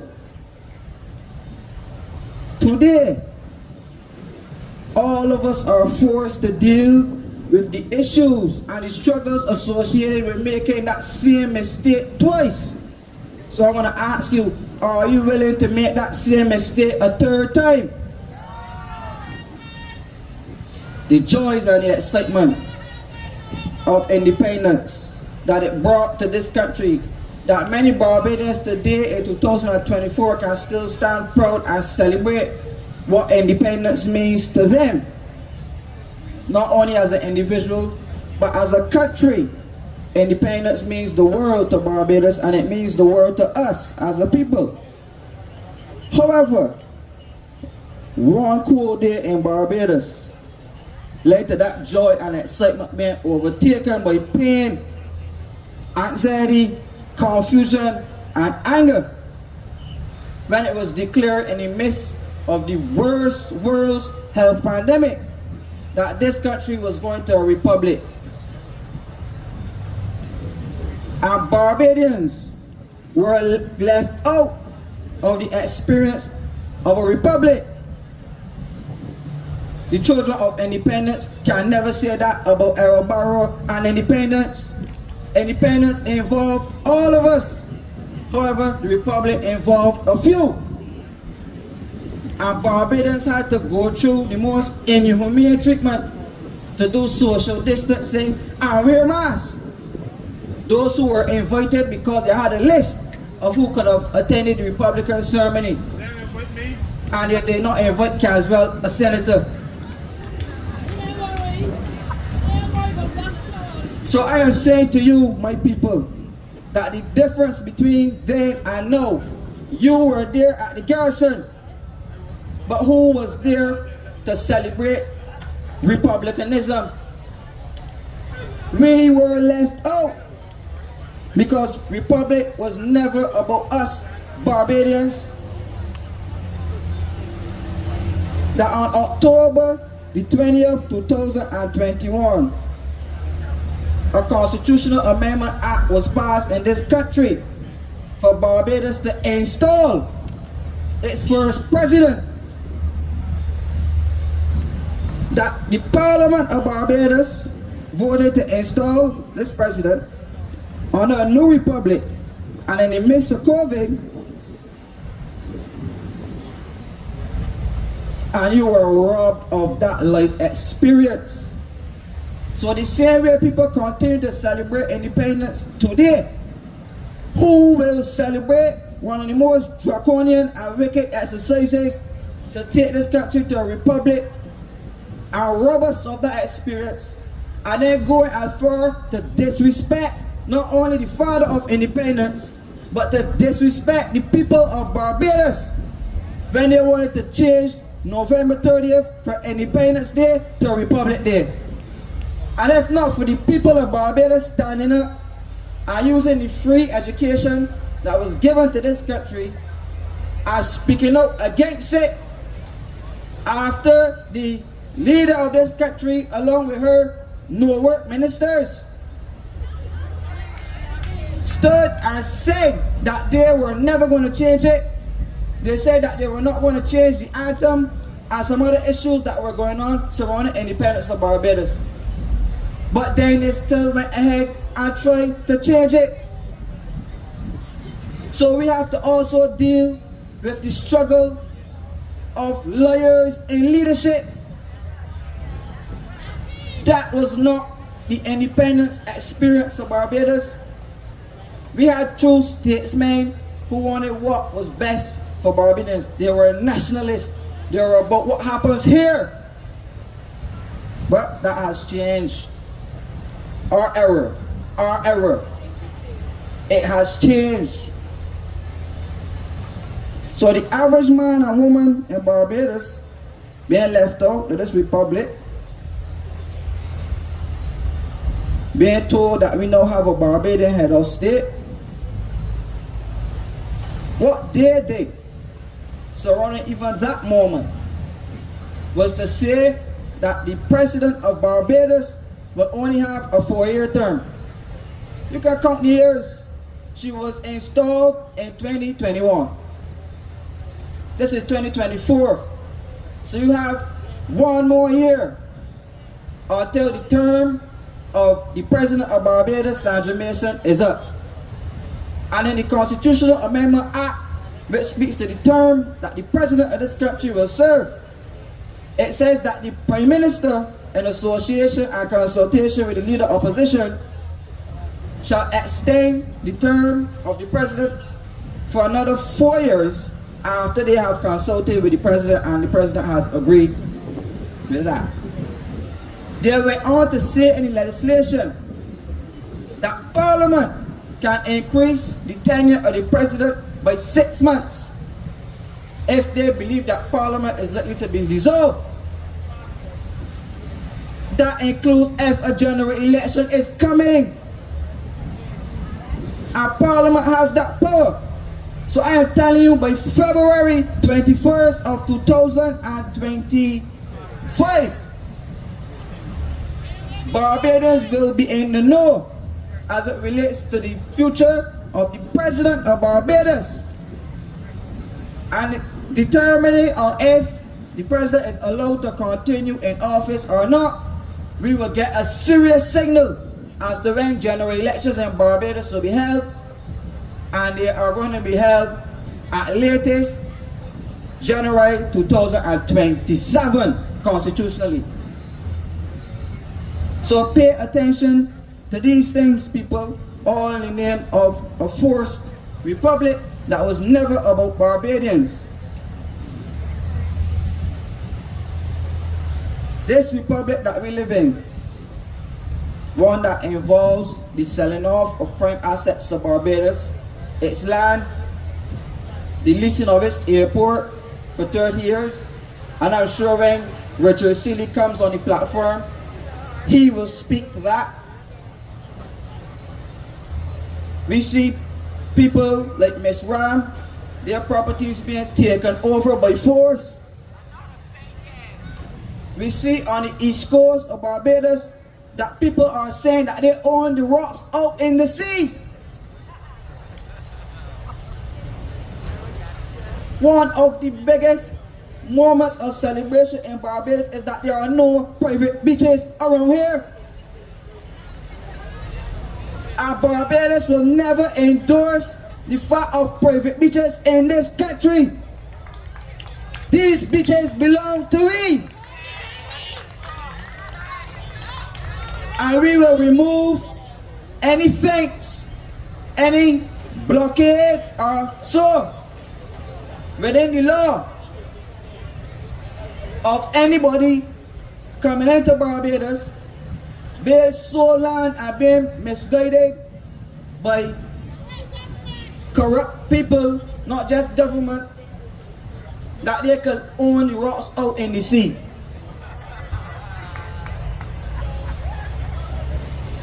So Barbadians, I'm going to ask you, are you willing to make that same mistake again?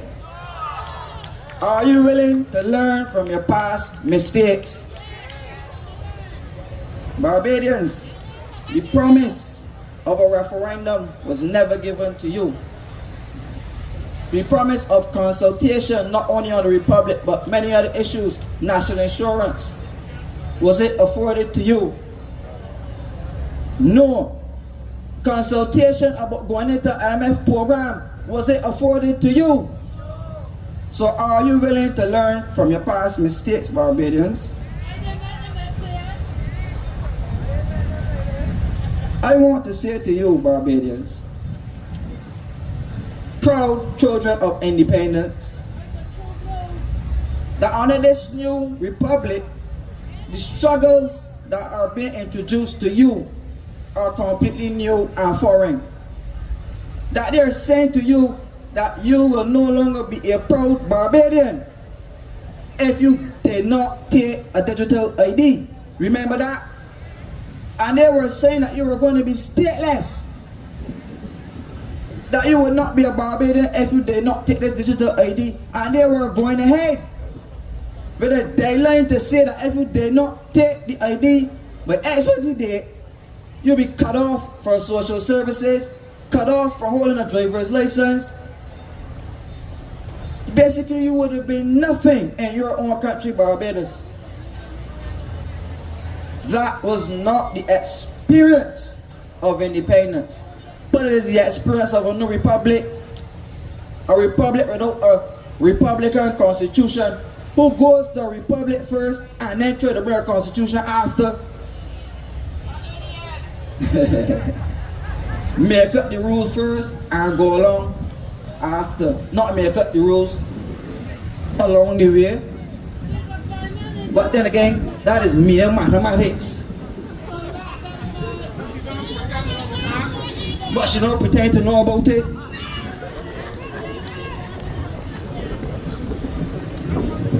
So I am saying to you, Barbadians, that during the time when all of the countries through the Caribbean was independence, was a wave through the whole Caribbean, we had something called constitutional conferences. I read all of them: Grenada, Dominica, Barbados. It was set up with the United Kingdom Secretary of State to allow for consultation as to what the constitution, what law, what governance will look like through the whole Caribbean. But you know what? Barbados wants to be, I want to be the first to do. But are we inspiring others through the Caribbean to follow the example of Barbados, like what our past leaders did? I will leave that question to you. So a republic by force, a police and military state intended to be spied on by a cybercrime bill. A republic that is indebted $759 million to the IMF.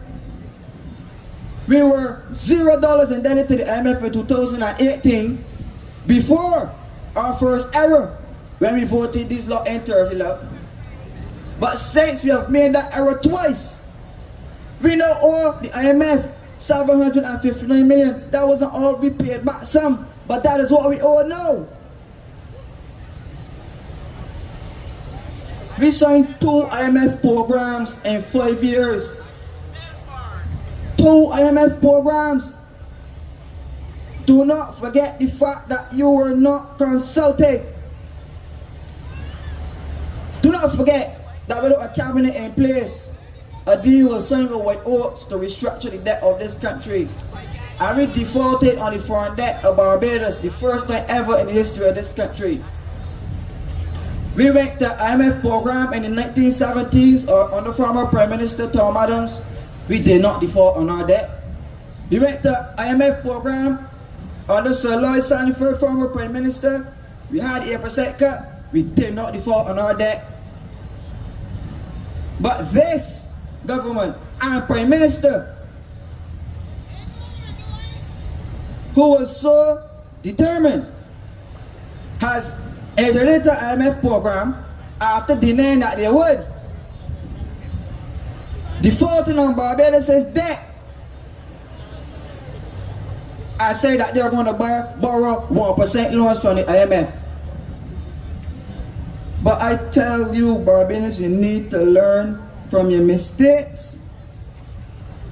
Because the struggle introduced to this country is that we are now a republic, and I'm going to repeat it, without a declared Republican constitution. They have the committee and they're reviewing it and they're doing all of these things.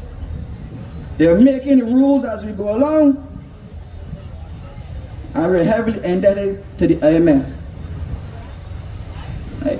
But I want to urge you and remind you that struggle is a natural part of life. And that struggle has been the backbone of Barbadian life. So fear not. And anyone who thinks that he or she can make it through life without struggle, then you're sadly mistaken.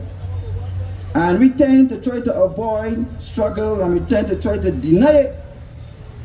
But those who go through struggle are most likely to learn from it and become lifelong learners.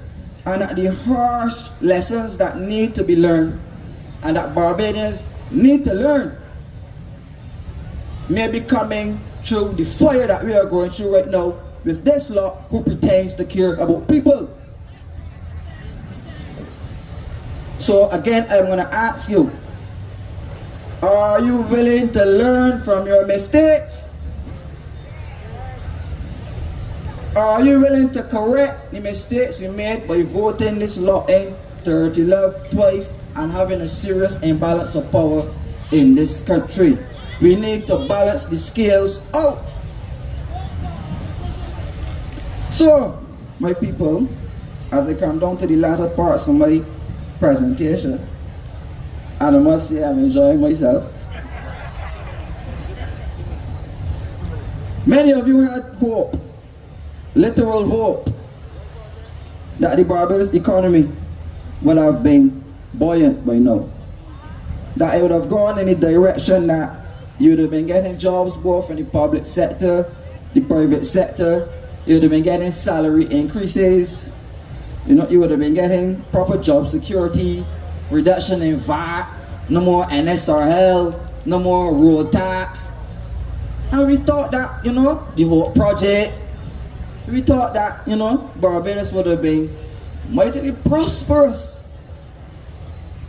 But we were sold a covenant of hope that turned into a covenant of hopelessness. That a manifesto with so many holes and promises to the people of Barbados. And still we have people running around this place in our red shirts talking about somebody cares when they told you on the floor of Parliament, I pretend to care about you. I pretended so much that I infiltrated the unions of Barbados.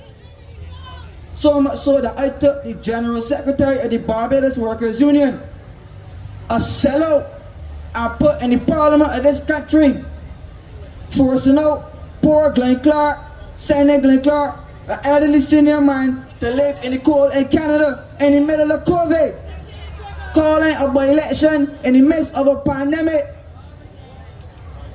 Where is the General Secretary of the Barbados Workers Union today as it relates to representing the people of Barbados? She does not. In fact, the unions, with the exception of the Unity Workers Union, have been dormant and complacent in representing the issues of the people of this country. And as a reward for toppling a democratically elected government, and I dare say that they teamed up, the unions of this country teamed up to sabotage the last government, even having employers pay employees to march against it. The sellout General Secretary of the Barbados Workers Union is sitting in the Parliament in a seat in St. George North, and the second one that was the head of the NUPW that was ousted, he's canvassing St. Michael Central constituency, talking about he's becoming the next representative for the Barbados Labour Party. But we thought that those unions had the best interests of Barbadians at heart. But they showed you they pretended to care. They really did not. Sat down in the Parliament and watched these representatives give themselves 3 pay raises. Created a post called Senior Minister and increased the Senior Minister's pay to that of Deputy Prime Minister. So we got 5 or 6 people doing and being paid for the role of Deputy Prime Minister. That is what they did to the people of Barbados. And wrapping up, people, I have 1 more minute, I believe. Right? We need to focus on our relationship as a country with the IMF and what it means for the future of Barbados and the debt that we are in and how we are going to pay back that debt. That if the leader of this country was a student of lifelong learning, they would have learned about our past experiences with the IMF, and they should have took heed before they signed certain arrangements in this country. That today, that $759 million that we owe in IMF, plus the $1 billion in interest payments that has to leave this country every year, is choking this country and will choke future generations that have to pay back this money to the IMF and other institutions after we've been deceived. And now the Prime Minister is in a newspaper trying to chastise the IMF, speaking about surcharge fees and speaking about global interest rates and the increase in interest rates. If the leader of this country had been a student of lifelong learning, you would have known and you should have told the people of Barbados up front. I should have also waited and had consultation with the economists of Barbados, the political scientists, and the average citizens of this country who experienced past IMF programs, and other people out there who have the knowledge that could have told you and warned us and warned you not to put Barbados into a borrowing relationship with the International Monetary Fund. You went ahead and did it anyway because you're a despot. I am here to say to you tonight that we at the Roadside Parliament will continue to stand up against all levels of despotism, terrorism, and we will not be muzzled in Barbados. Cybercrime bill or no cybercrime bill. Thank you very much. Great to be here. Have a great evening. Come on, let's hear it from Mr. Kimar, sir, tonight. Thank you, Kimar. Thank you, thank you, thank you. That's a little bit of housekeeping, and then I'm out of the way really quickly. Miss Eastman has contacted us, and she is not well. So remember her in your prayers. She was supposed to be with us tonight, but we have a special guest to conclude the evening. So you do not want to go anywhere, all right? And then, of course, listen, transparency, accountability. We are short around $1,700, and we need some donations from you. So this wonderful lady that you see coming up here to the front, she's going to be coming around, and we're going to ask you to donate whatever you can that will go toward helping with the expenses in terms of this roadside parliament and the balance on the march. All right, so let's move quickly into our next presenter, one of our online at Marcy Week show presenters. Ladies and gentlemen, put your hands together and welcome Mrs. Rose Corbin. Come on, let's hear for her tonight.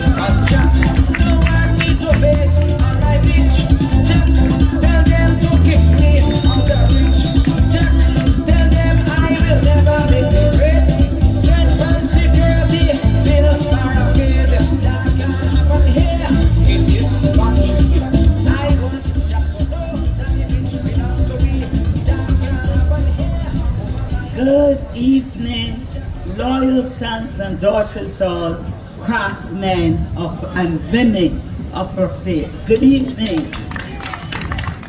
I'm indeed honored, humbled, and pleased to be here with you this evening. What a way to start my birthday week with you, and all in the interest of things national, all in the things related and concerns related to our democracy. I recognize that we are under time pressure, so I'm going to jump straight into it. You remember, pardon me, on Friday night, I did say on the show that I went up to Hastings searching for $5 million. I'm curious because I don't know what $5 million look like. So I went up there looking, couldn't find it. Still to read in my newspaper, I had heard it on the TV, CBC, when the cameras were all on the senator with responsibility for culture in the Prime Minister's office. In her exuberance, she sought to defend and account for the misuse, may say, of that $5 million. And I heard it, but then I read it in print. And this is what she said. If anyone approaches you, whether there are thorns or roses, a rose by any name is still a rose, looks like a rose, and smells like a rose. If anyone approaches you, whether there are thorns or roses, and they ask you why the government invested $5 million in refurbishing Hastings Bay Garden, tell them that the government did it because you deserve it. Tell them that government did it because it is the vendors. Tell them that the government did it because of the crafts people, the people in the fish market, the everyday Barbadian. I may not be a vendor up there. I may not be a crafts person. I may not be a person in the market, but I am an everyday Barbadian. And what I saw, I am not satisfied with as an everyday Barbadian. An everyday Barbadians who have made Barbados, we did it for you. We did it for you. You know that I have repeatedly encouraged ourselves from accepting that anything that is done through the national funds, through our taxes, should not be politicized. Bay Gardens refurbishing, I'm still looking for it, should not be politicized. I wonder also why the Minister of the Marine and the Blue Economy, who has responsibility for the National Conservation Commission, responsible for the beaches, gardens, and settings like these, did not speak at that relaunching, that reopening of the refurbished Bay Gardens. Yet it was that senator responsible for culture who denied previously that she had no intentions for that constituency under the BLP, from which the Honorable Minister of the leader of the opposition would have vacated when moving over to become the leader of opposition. However, be that as it may, let them fool themselves, not us.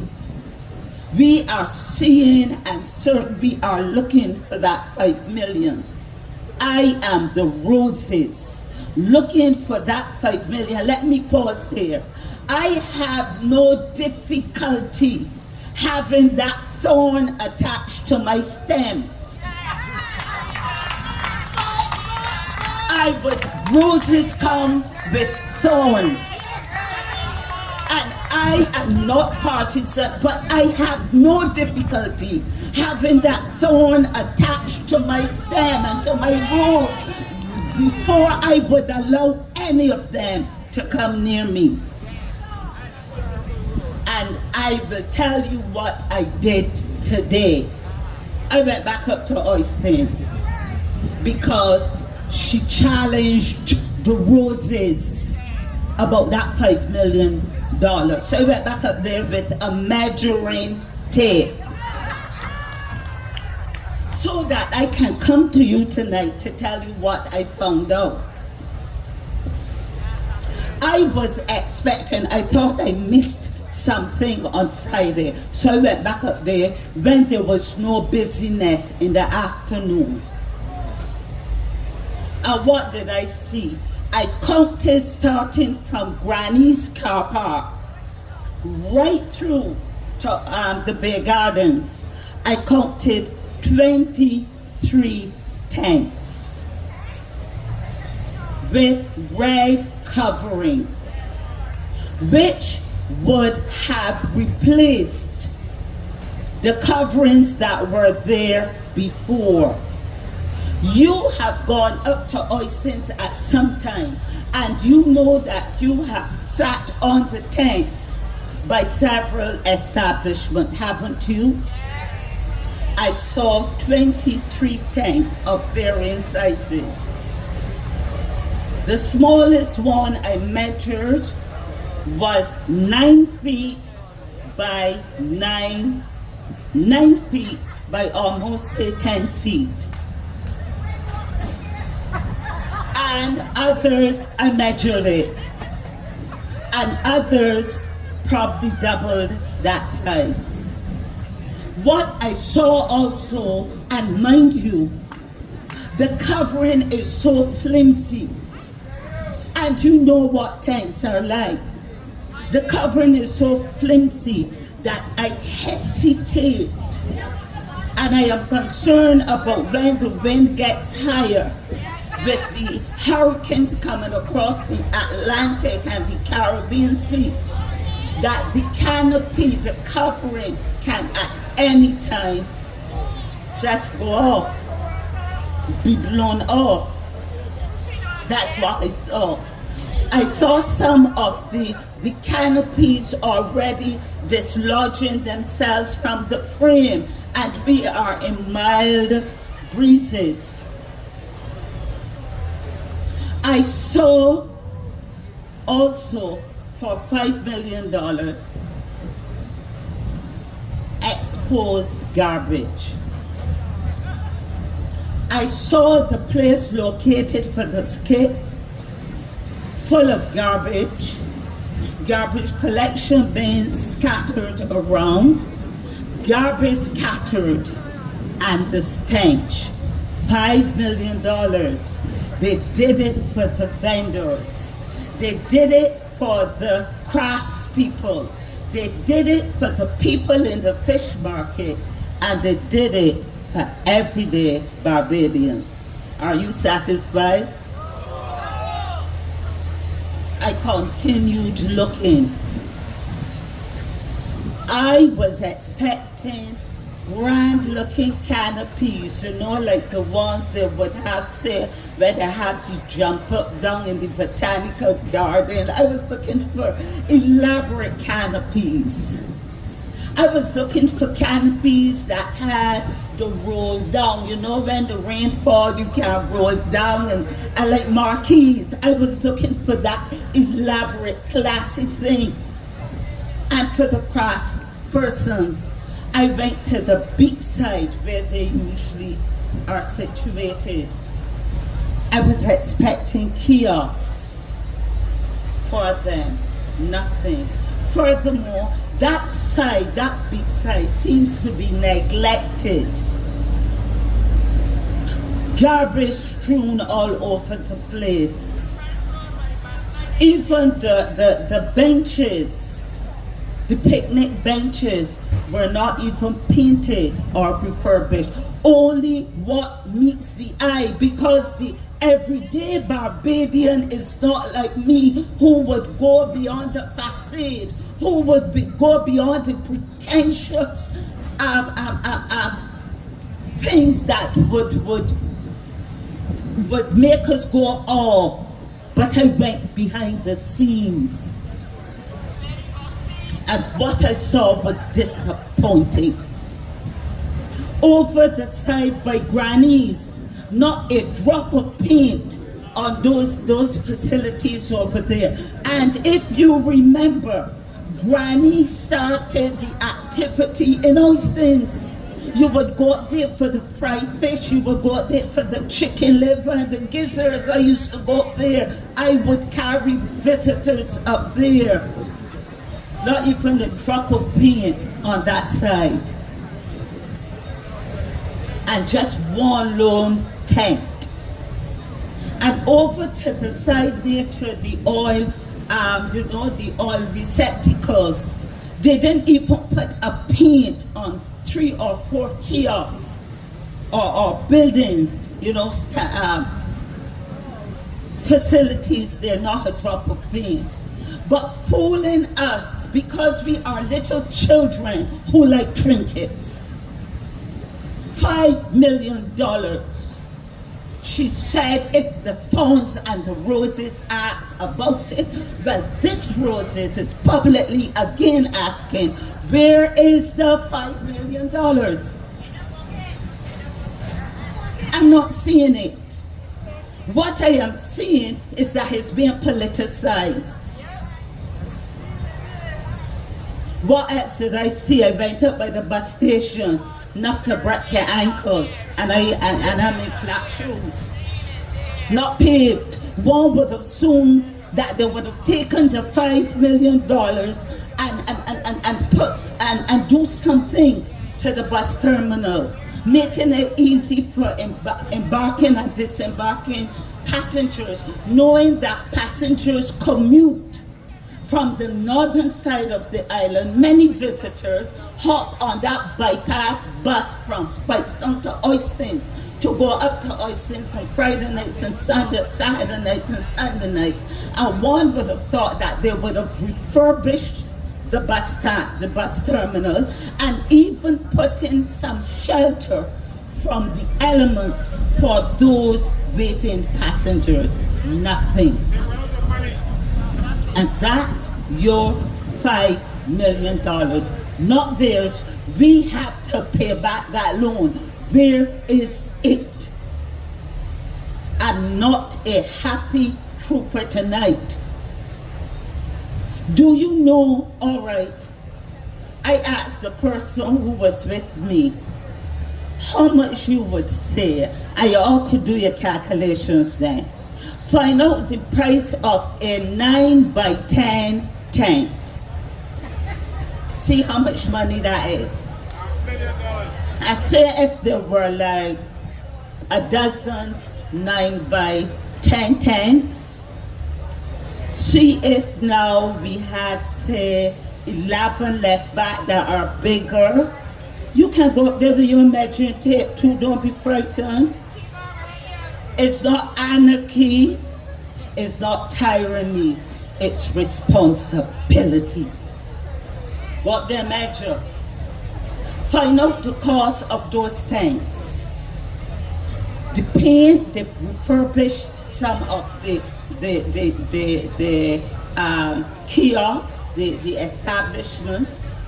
But knowing this government, they like to go begging. Maybe they beg for the paint. Auditor General asks for the bill. I'm an Auditor General, but I do my own auditing. And what I'm coming up with ain't look good. Ain't look good. And I did my calculations. And I said, you know, if they had conservatively, you know, with a little bit of steel in there, steel, S-T-W-E-L, I say S-T-E-A-L, you could have still get at least 20, at least 2-bedroom, 1-bedroom houses for at least $250,000.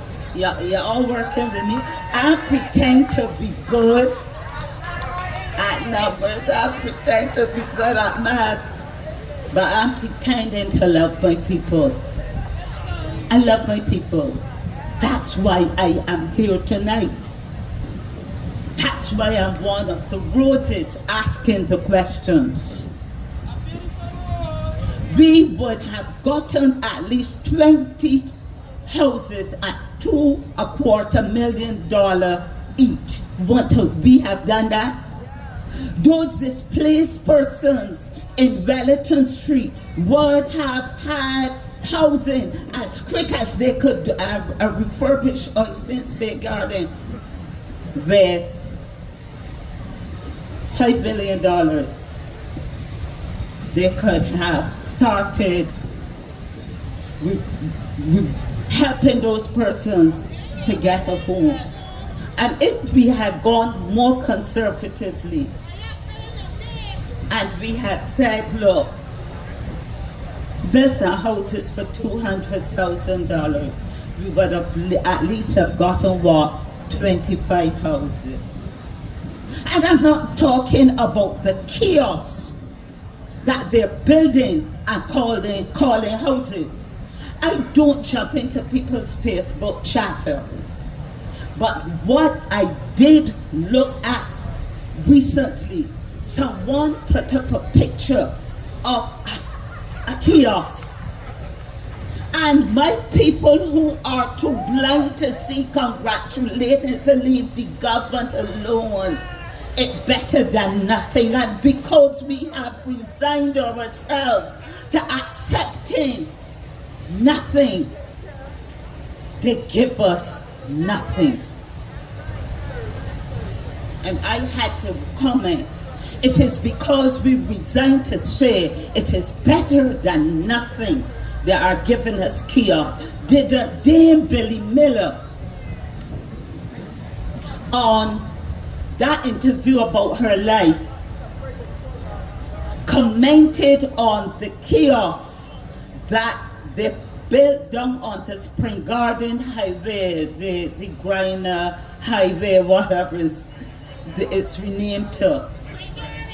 And she called the vendor stall kiosks, Le Pens, and she was saying greater respect is needed. I challenge you. I wanted to come here tonight, but I got swung off. I wanted to come here tonight to talk about the emperor's new coat sewn with invisible thread and in non-existent fabric. And that is what, and I will speak to it online. That is what this government is doing, sewing things with invisible thread, sewing using invisible fabric, and saying that they are doing it for everyday Barbadians.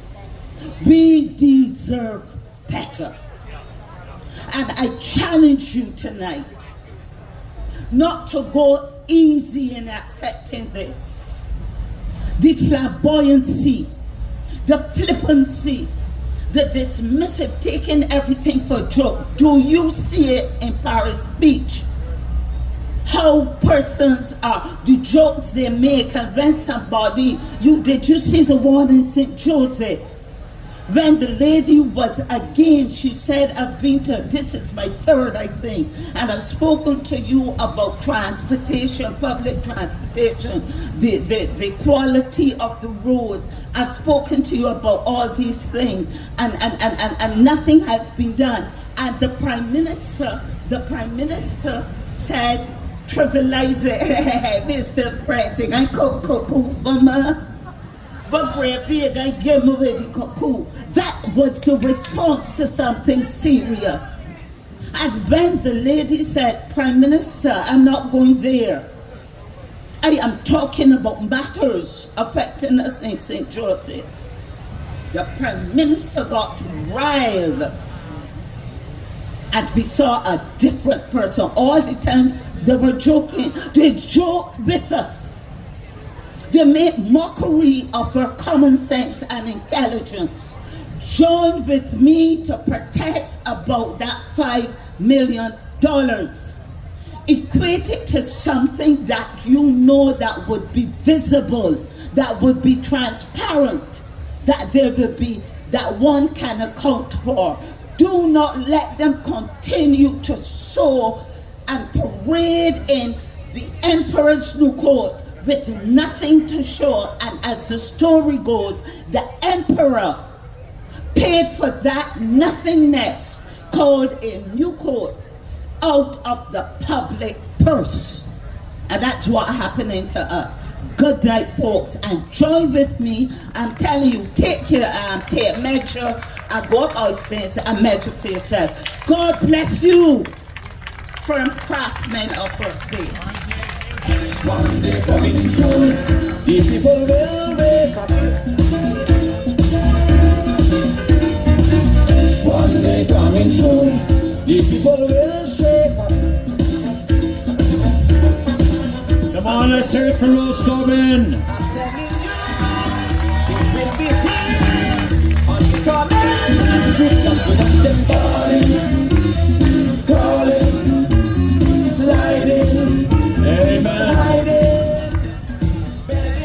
Just to remind you of the donations, if you wish to assist, please make sure you see that young lady that was moving around in that white top and whatever else. All right, so please, we look forward to your help and your assistance.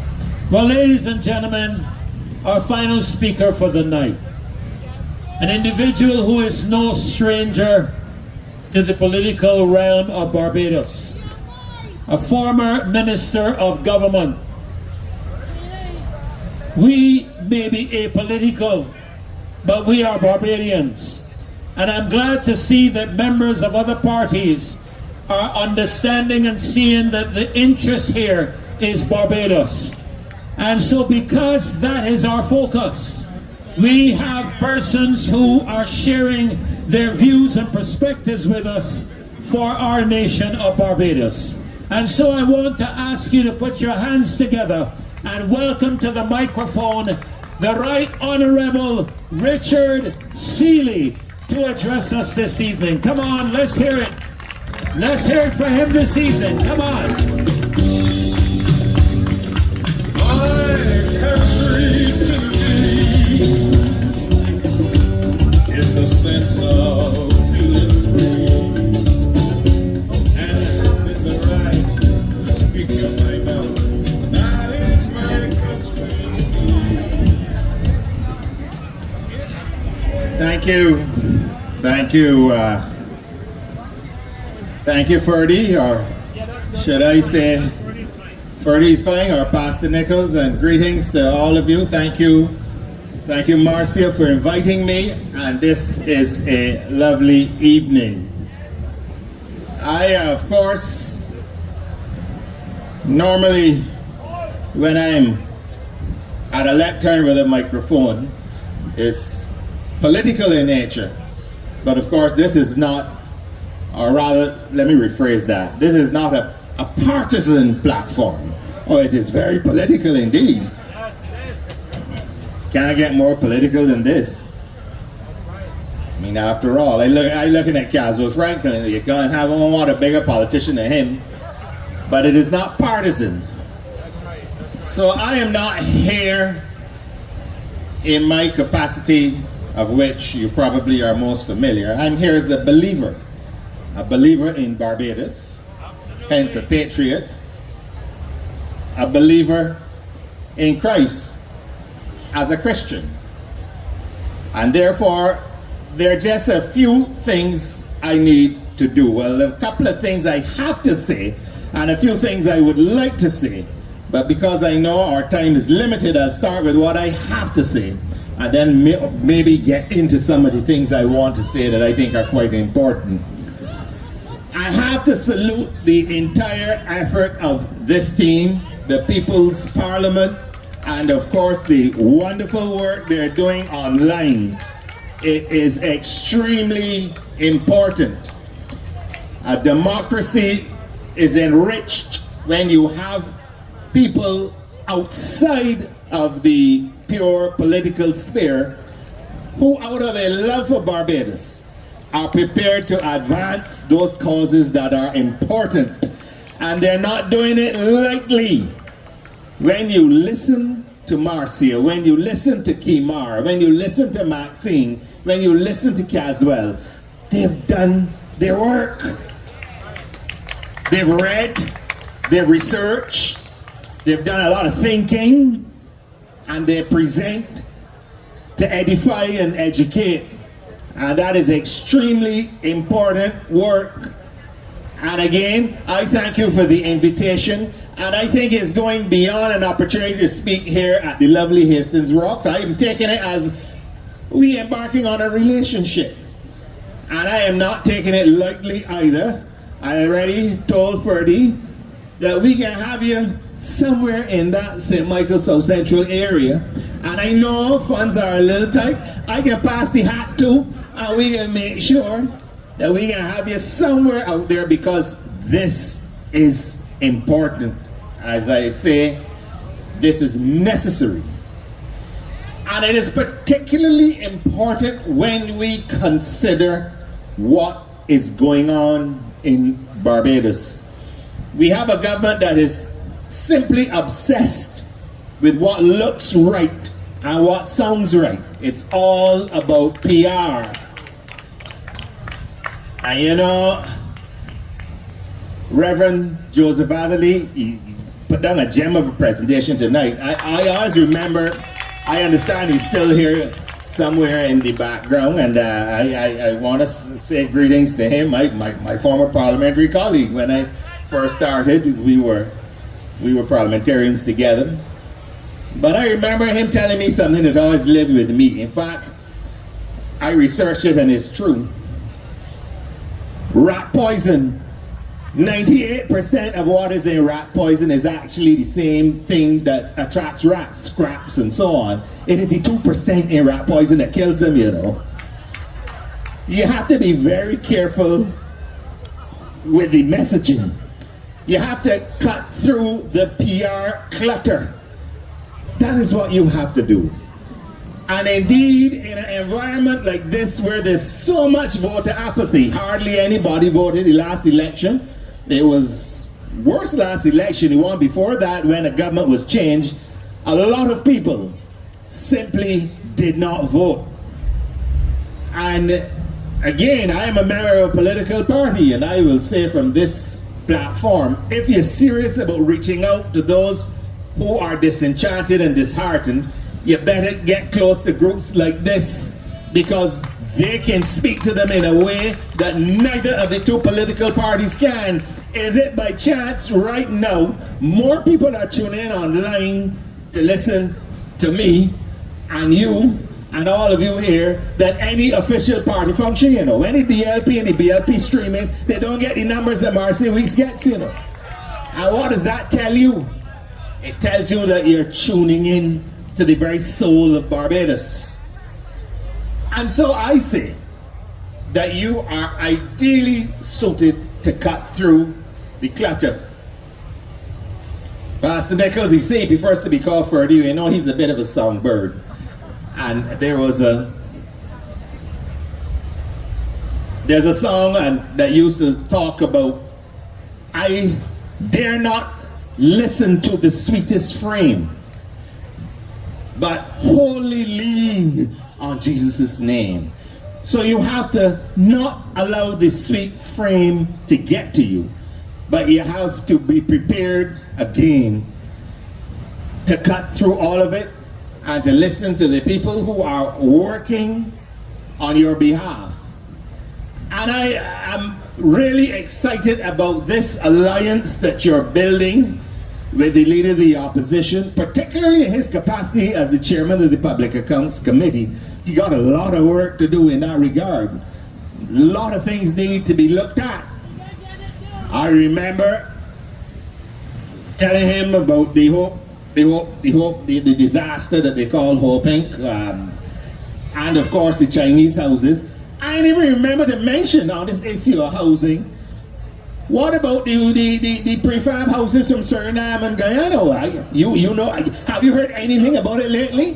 What is it about housing that seems to be a problem with this government? And you know, when I had an opportunity to be part of a government after a year, we have 600 houses in Barbados. How much have they done in 7 years? About 30. And they're basically, we call it, a photovoltaic farm, telling people to go and live underneath the photovoltaic panels on top of that's a housing solution. But that's another thing. Again, I'm not here to be a partisan, and what I speak, the spirit in which I'm speaking in is very much that of a patriot. I'm highlighting these issues not as a part of any vote-getting exercise per se. There will be a time for that and a place for that. This is about edifying, educating, and empowering people and not allowing the noise to get to you. Something very current, you know, and I've listened to Sister Corbin talk about all of the various promises around this World Cup and the money that was spent. You know what's really ironic? You know, we hosted this very same event in 2010. Barbados had the T20 World Cup final in 2010. And yes, we had some arrivals, and yes, we had some activity. Blakey's ain't looking different than they're looking now. What's all the hullabaloo about? But this government seems to take these opportunities of these events to simply splash money, or should I say hose money all over the place. And that's all that $5 million was about, thing, Sister Corbin. And it's as simple as that, an excuse to spend money. And we don't know what they spent $50 million. I remember very well in 2010, when through BTI, we had a repaint. They gave us some paint and things to dress up the place. I'm not saying you don't do a few things to prepare for an international event. But we've been having international cricket in Barbados since 1930, I believe it is. Almost 100 years. Don't let's get too carried away. Do what we have to do and execute. And I sincerely hope that all goes well. I understand the people have left now, they're coming back for the Super 8s. And we sincerely hope it works out well. But there's no need to get on like if this is something we're doing for the first time and use it as an excuse to go out there and, frankly speaking, try to buy people and buy votes. $50 million on Kensington, where? I'm happy what's going on in Hastings, but as I said, you bypass so many urban communities in order to get at Hastings because you vexed with Ras Simba. That doesn't make any sense to me.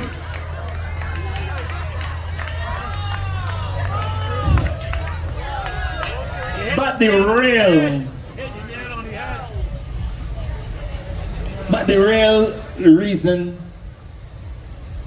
that this gathering is so important, and all of you who are online, is the simple reality that the quality of life in Barbados is in serious and precipitous decline, and it has to be arrested.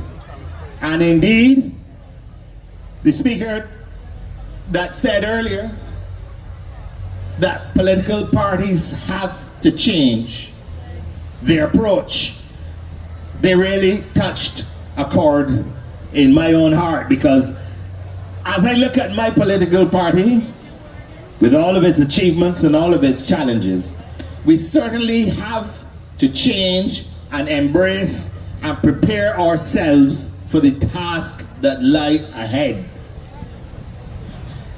And one of the important elements, I alluded to this earlier, but I'm going to speak to detail, is that if you are serious about forming a government, and a serious government in the future and in the not too distant future, you better embrace all of the elements out there that have something to offer, not only in opposition to the current government, but meaningful alternatives that you can embrace.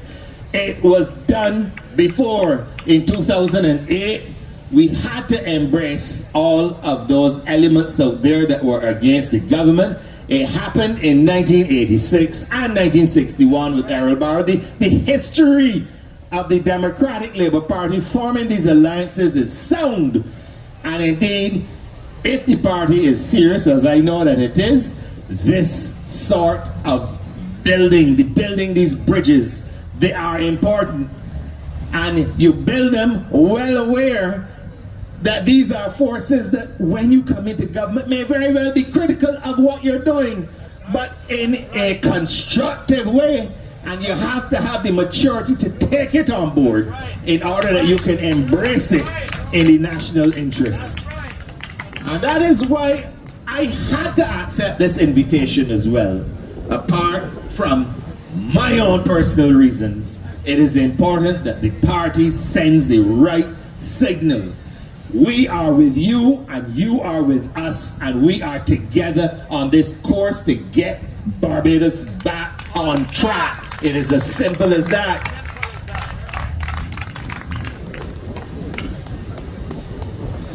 The bell ring.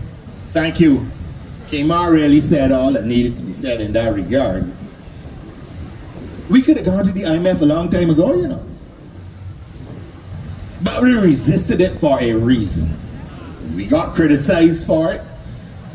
A lot of these private sector interests and so on, all of them gone silent. No, of course, you can't get people out of them. They loved Barbados so much, and the government was so terrible, and now you can't hear nothing out of them. But that's why this grouping is also so important. So keep passing the hat and keep the work going. Keep the online effort going, because somebody got to do it. Because all of them groupings that were so vocal, so visible, what happened to them now? You know, they were. It is a brazen hypocrisy. That's what it is. And simply pursuing self-interest. And we can't build a country like that. That's why it's so important. But the truth is, Kimar and all of you out there who look at this debt situation, the only real sustainable way out of it is to start to earn. We got to start to earn. We have to build out our capacity for those sectors that are earning, foreign exchange earning. And I will tell you straight up, I am not detecting any sincere plan to really get us out of this situation here. I keep hearing about the loans. A new loan here, a new loan there. But I'm not hearing about the plans to expand and earn. I'm not hearing that. And honestly, I don't even know if Sherlock Holmes could detect what the plan is. You need... I'm being very serious on this point, because, you know, we have grandparents in Barbados who are encouraging their grandchildren to leave Barbados because there's no future. That was never the case before. You would tell your child or your grandchild, go away and study and come back. But now you're saying, listen, there's nothing here for you, and we don't really know, and I don't know how you can handle paying back all that debt that this woman borrowing, so try and make your life someplace else. And that is the surest way to underdevelop a country. You see this thing called the brain drain? It has destroyed some of our neighbors. That's right. And we need to guard against that by making sure we can provide meaningful livelihoods for our young people who are highly frustrated when they look around and don't see any hope for the future.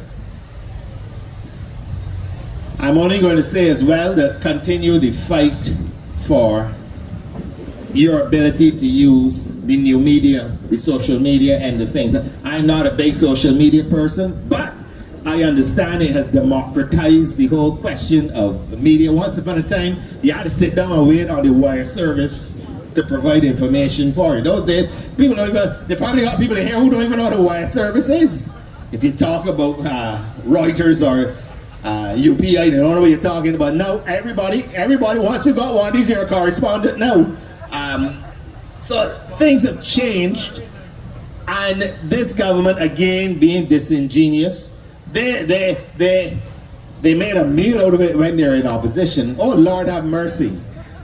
I can tell you, the only thing they didn't say about us is that we were red and had two horns coming out the top of our head.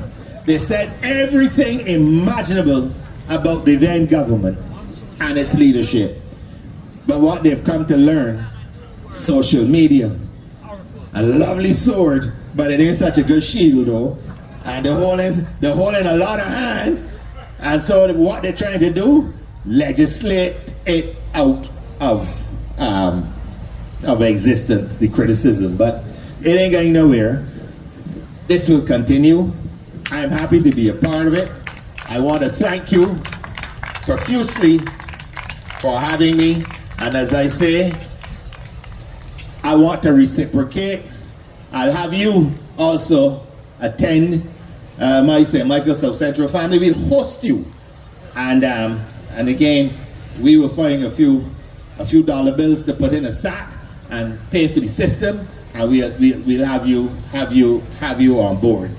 So once again, I thank you for having me, and I will return in my outroduction to where I was on my introduction, and that is to salute the wonderful work of the team behind all of this effort, and everybody online that is enriching this exercise, providing comments and providing support and encouragement. I want to salute you as well. You are doing a remarkable job for this country, and it will not go in vain. We will be the better for it in the long run. Once again, thank you very much, and God bless.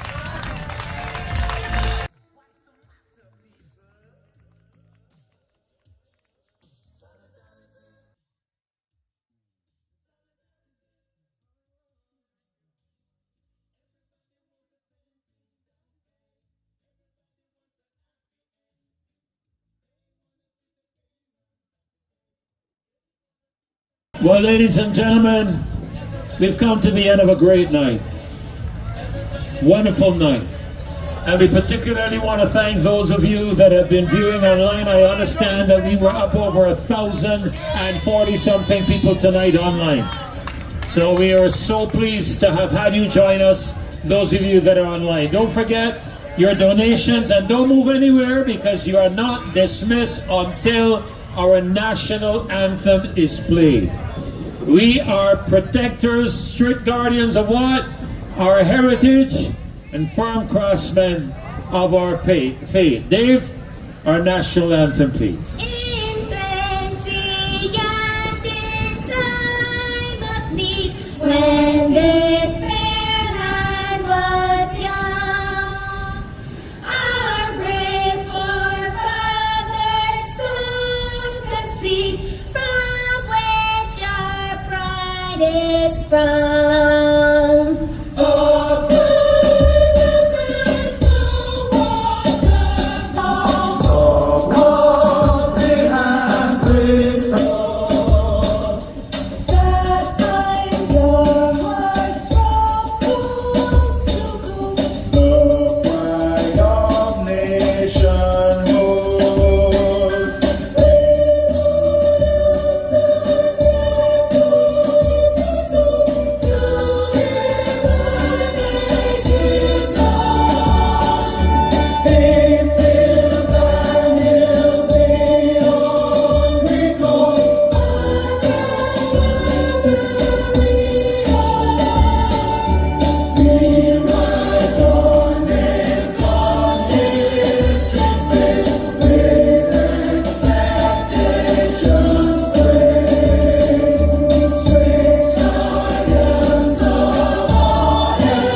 thank you so much for coming tonight, ladies and gentlemen. God bless you, and get home safely. Thank you so much.